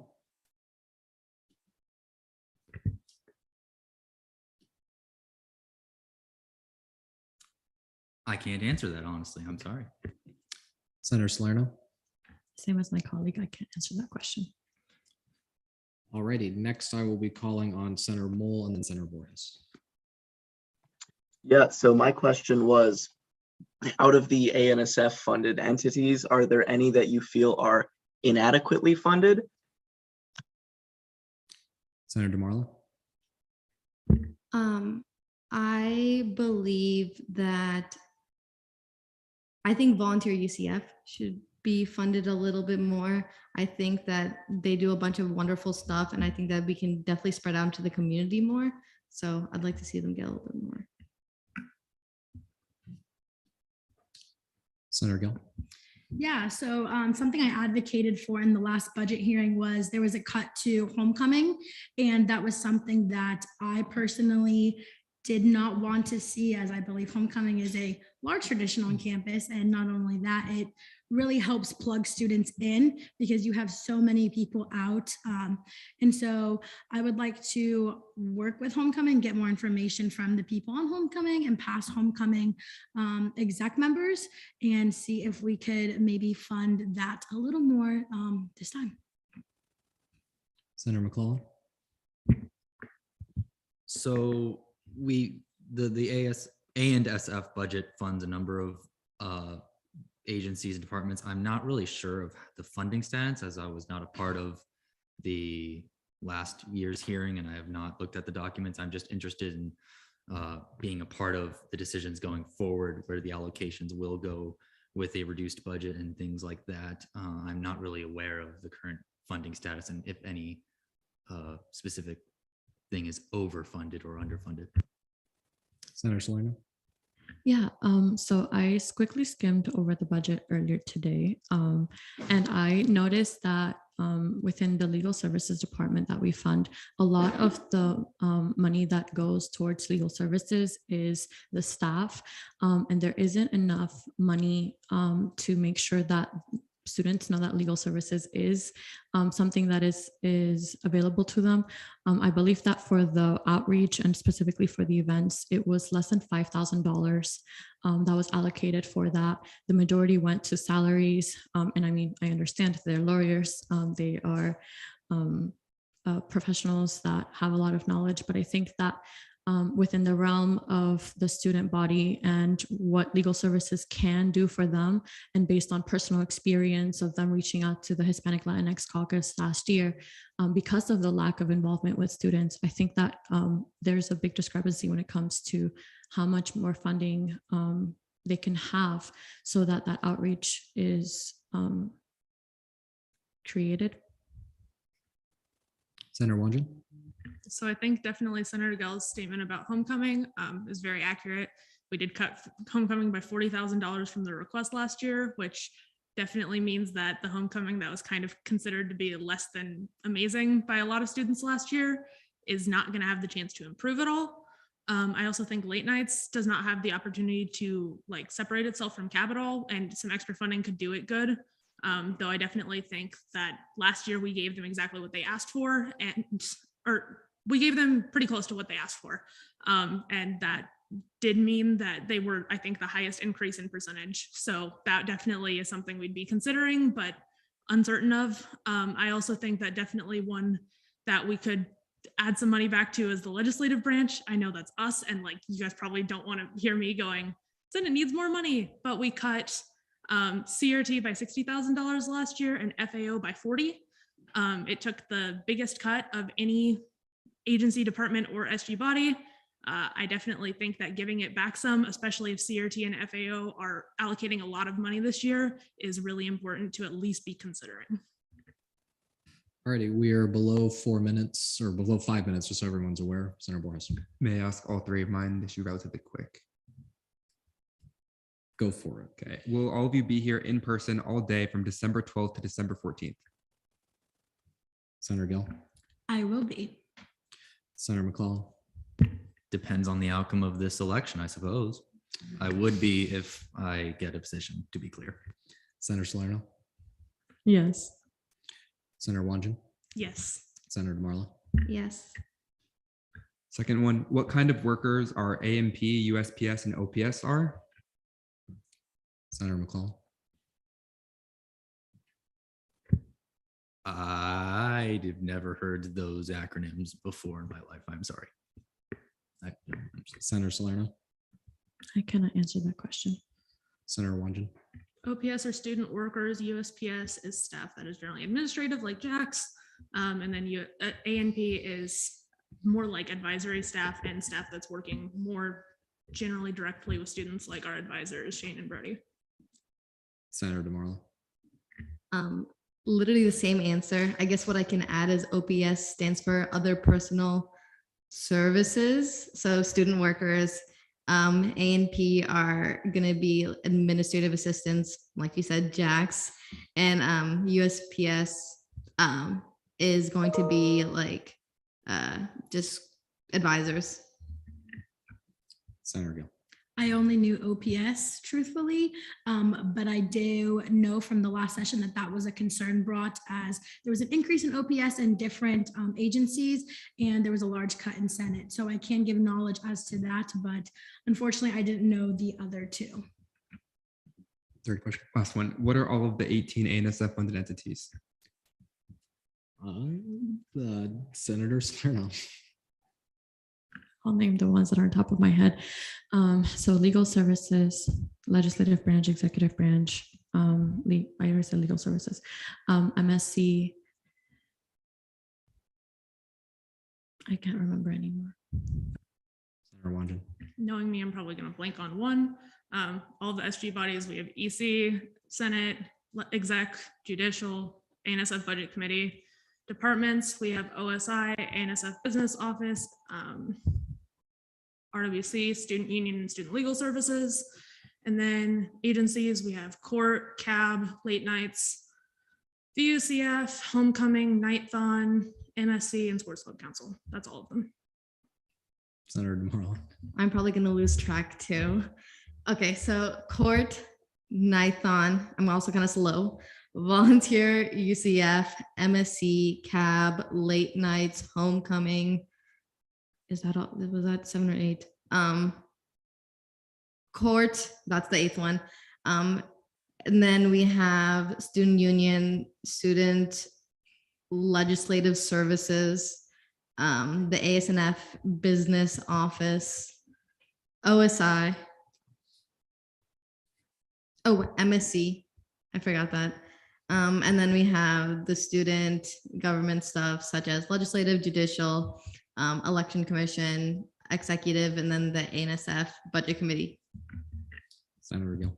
ANSF budget committee, all 4 entities within student government, legislative, judicial, exec, election commission, CAB, late nights, RWC, sports council, volunteer UCF, homecoming. There's a few more I know I'm missing. Yeah, I'm blanking on the rest, but those are the ones that I know off the top of my head. On Senator McClellan. Activity and service fee business office of student involvement, recreation and wellness center, student legal services, student union, campus activities board, homecoming, nights of the round table, late nights, multicultural student center, sports club council, volunteer UCF, nighthon. I will admit, did I know these off the top of my head? No, just kind of resourceful. Alrighty, we have about 10 seconds left, so I will take a motion. Senator Yalman-Chile. Move to debate. There's an motion to go to debate. Are there any objections? Senator Martinez, is that an objection? Okay, seeing none, we are now in, or Senator Sabute, okay. We are now in debate. All those wishing to debate, please raise their hands. Senator Borges.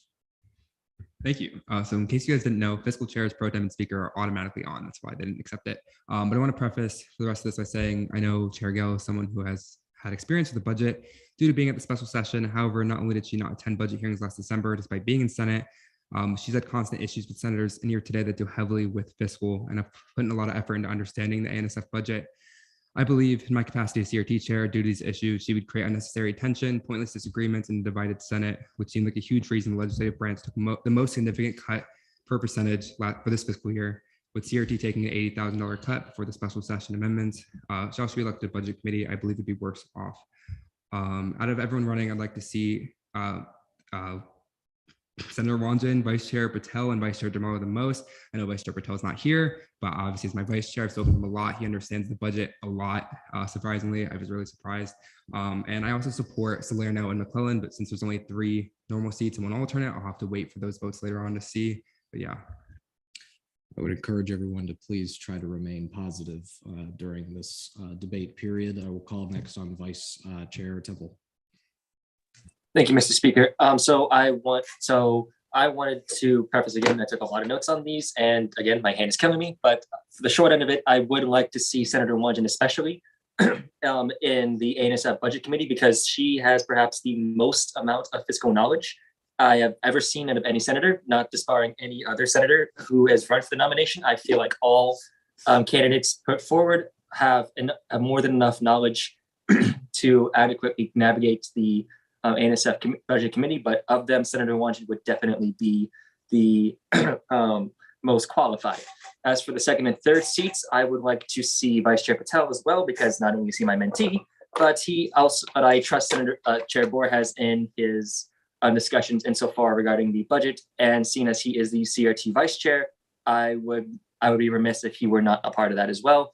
As for the third seat, I am rather in a bit of a toss-up between Senator DeMarla and Vice Chair DeMarla and Chair Salerno, both because they have a very unique take at becoming members of the ANSF committee, focusing on advocacy as well as dealing with the budgetary ends of it. And I would like to see either one of those individuals in the position. Next, Senator Harrell. First, I would like to preface my first vote will be going to Senator Wanjan. I mean, it's undeniable she has the most fiscal knowledge out of anyone in this room. So that being that, secondly, I would like to say no disrespect to Chair Borges. However, I think the vote, his debate was merely on personal experience and not professional. I mean, Daisy. Let's just make sure we're addressing the chair. Okay. Yes. Sorry. Chair Gale has definitely been one of the main reasons I was able to learn fiscal knowledge so fast. I do think she does have a lot of knowledge, so that will be my second vote for Chair Gale. And then my third vote is kind of a toss-up between Vice Chair Patel, as he is very knowledgeable in fiscal, and DeMarla, because she had attended CRT to get to know fiscal policy, and I definitely think she will be willing to learn more. Senator Spaulding. Hi, yes. So 3 people that I'm going to speak highly in favor of is Senator Wanjan, Vice Chair Patel, and then also Chair Salerno. I know that Senator Wanjan and Vice Chair Patel are more fiscally, I would say, knowledgeable, but speaking putting personal opinions aside, speaking professionally, I've worked with Chair Salerno, and I know that there's nothing that when she has her mind set on it and her heart in it, there's nothing that she won't give that's less than 110%. And honestly, I feel like for what she could answer, she answered, as like best as possible. And I would say for an alternative seat, it would be between, Chair Gell and Senator DeMarla, but my top three, again, just to reiterate, are Wanjin, Patel, and Salerno. Senator Sabula. Hi, so I'm going to keep this brief. My top choices are Senator Wanjin for like obvious reasons. I don't have to rehash that. And I think Senator DeMarla and Senator Salerno would bring really interesting and new perspectives onto the committee. And I know that Senator Patel is very knowledgeable, but I think I'm saying alternate for him, or voting alternate for him since he's not here. So my top three are DeMarla, Salerno, and Wanjin, and my alternate is Patel. Senator Almanar. My three are Gale, Salerno, and Wanjin. Senator Anderson. Hello, thank you very much. My three choices, simply based on the people that are in fact here, without personal or professional, I wholeheartedly believe that Wanjin is more than capable of this position. I also believe that DeMarla is capable of this position, and I will also be voting in favor of Gell. Alrighty, I'm going to go Salerno, Gell, Borges. So Salerno. Yeah, so I know that I ran, but I will be voting for Wanjin, Gal, and DeMarla. If I get to be the alternate seat, then I might vote for myself. But I just, based on the answers, based on the passion, I mean, obviously I'm not going to reiterate, but Senator Wanjin, amazing. Senator Gell, I've seen from my experience with her in Hispanic Latinx caucus, advocate for those who don't normally sit at the table, and I really, really appreciate that of her. And then Vice Chair DeMarla, I am so proud of everything that she has done, and obviously as Katrina's mentee, she's learned so much, and I'm looking forward to seeing them in the ANSF committee. Senator Gell. Yeah, I want to recognize that Senator Wanjin should be on this committee. I think that's the general consensus. Chair, despite feeling really attacked by Senator Borges, I will give clarity that the reason why I was not able to attend budget hearings was because I'm a resident assistant. I have training during that week. I did watch the videos though, and that's why I was able to ask questions. I don't appreciate the attacks or what it feels like attacks, but I'm sorry that that was your experience. I feel like I'm actually gonna leave it at that. Yeah. Your time elapsed. And in the interest of time, Senator Borges, would you like to retain? How much time do we have left? But yeah. We have 2 minutes and 20 seconds, but also we're at 9:26. Okay, yeah, I just want to clarify everything. These concerns are definitely not personal. They're not attacks to anyone. These are concerns that there's been issues between exec and Senate for the longest time. It's like age-old battle between exec and Senate, which shouldn't be happening during budget committees, but it does end up being that way. And I did witness in person the 20-hour budget committees where exec and Senate fought so much and Senate lost. We lost CRT's budget, we lost FAO's budget. We came in with cuts and we received the most cuts by percentage of any agency or department, which is absolutely not okay with me. Obviously, we need to, agency departments are more important, I feel like, than student government to myself, but that's important. And I feel like without a connected Senate, if we're divided, that same thing's gonna happen again. And that's why I made my debate the way it was, because I feel like, there was a singular person who I felt may have divided us. So, and then I guess I moved to vote. There's been a motion to go to vote. Is there any objections? Seeing none, we are now there. As a reminder, you get to cast 3 votes. Zoom does not allow me to say how many votes you get, just that it's a multiple choice.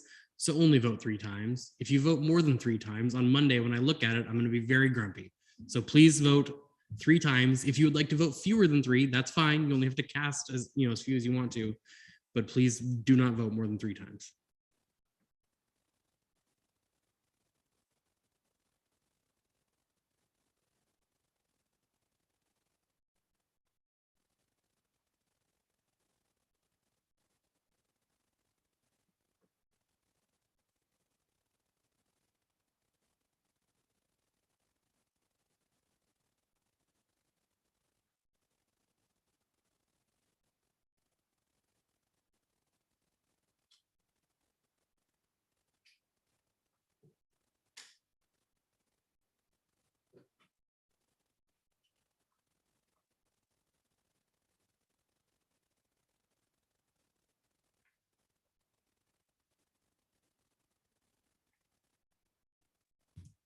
Alrighty, congratulations, Senator Wanjin, Senator DeMarla, and Senator Salerno.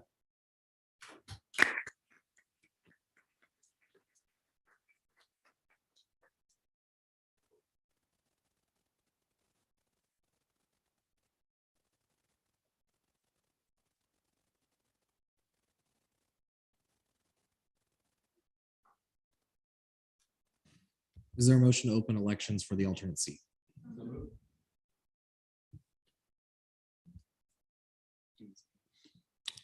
Right, technically.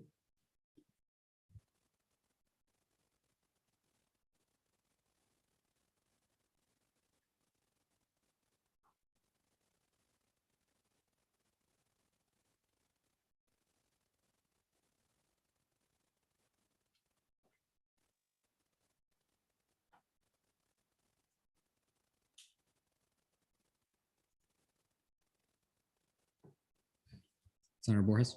Move to postpone alternate seat elections. There's been a motion to postpone alternate seat elections. Are there any objections? Do you withdraw? I guess. If we're out 2 minutes, it's So we're doing the election? Okay. Do we have to do the debate? technically it's up to you. Do we have to do nominations? Okay. All right. Is there a motion to move to vote? So moved. We are now in voting procedure.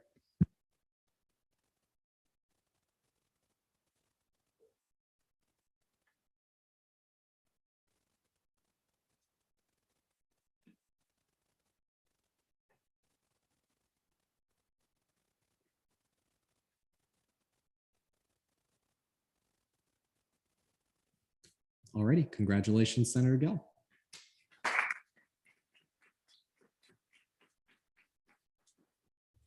Senator Spaulding. The last I heard, I think the student union it like closes around this time. So I don't know if this is acceptable, but I guess because the student union is closed, would it be possible to like move to adjourn pending final roll call? Okay. There's been a motion to adjourn pending final roll call. Are there any objections? Do you withdraw, Senator Spaulding?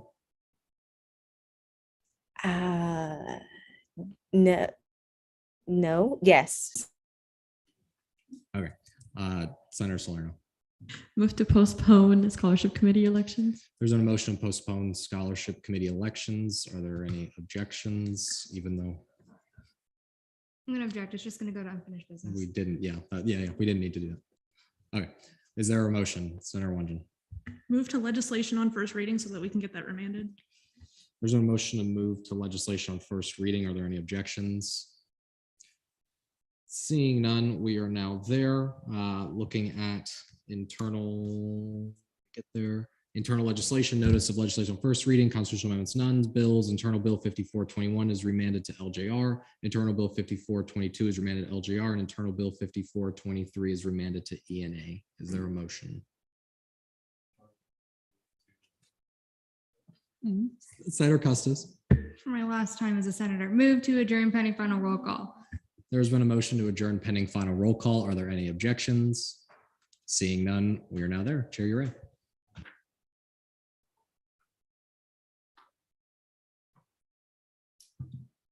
All right. Trainer, Present. Tribble, Present. Mole, Here. Podier. Yeah, Podier, Here. Modha, Present. Kira, Here. Nimbargi, Present. Martinez, Present. McClellan, Present. Millington, Present. Richard, Present. Temple, Present. Capozzi. All right, Caldwell, Present. Robbins, Present. Spaulding, Present. Castillo, Present. Harmar,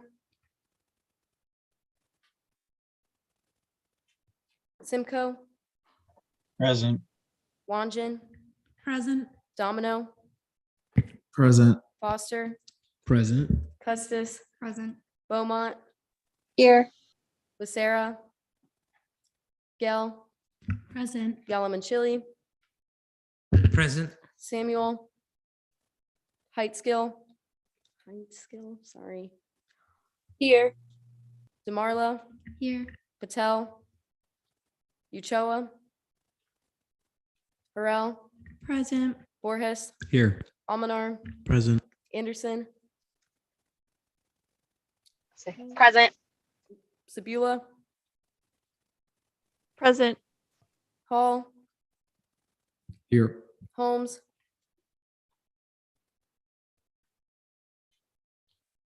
Huerta, Costas, sorry. Martin, Present. Salerno, Present. Salcedo, Present. Tache, Renner, Present. 40 out of 48, quorum is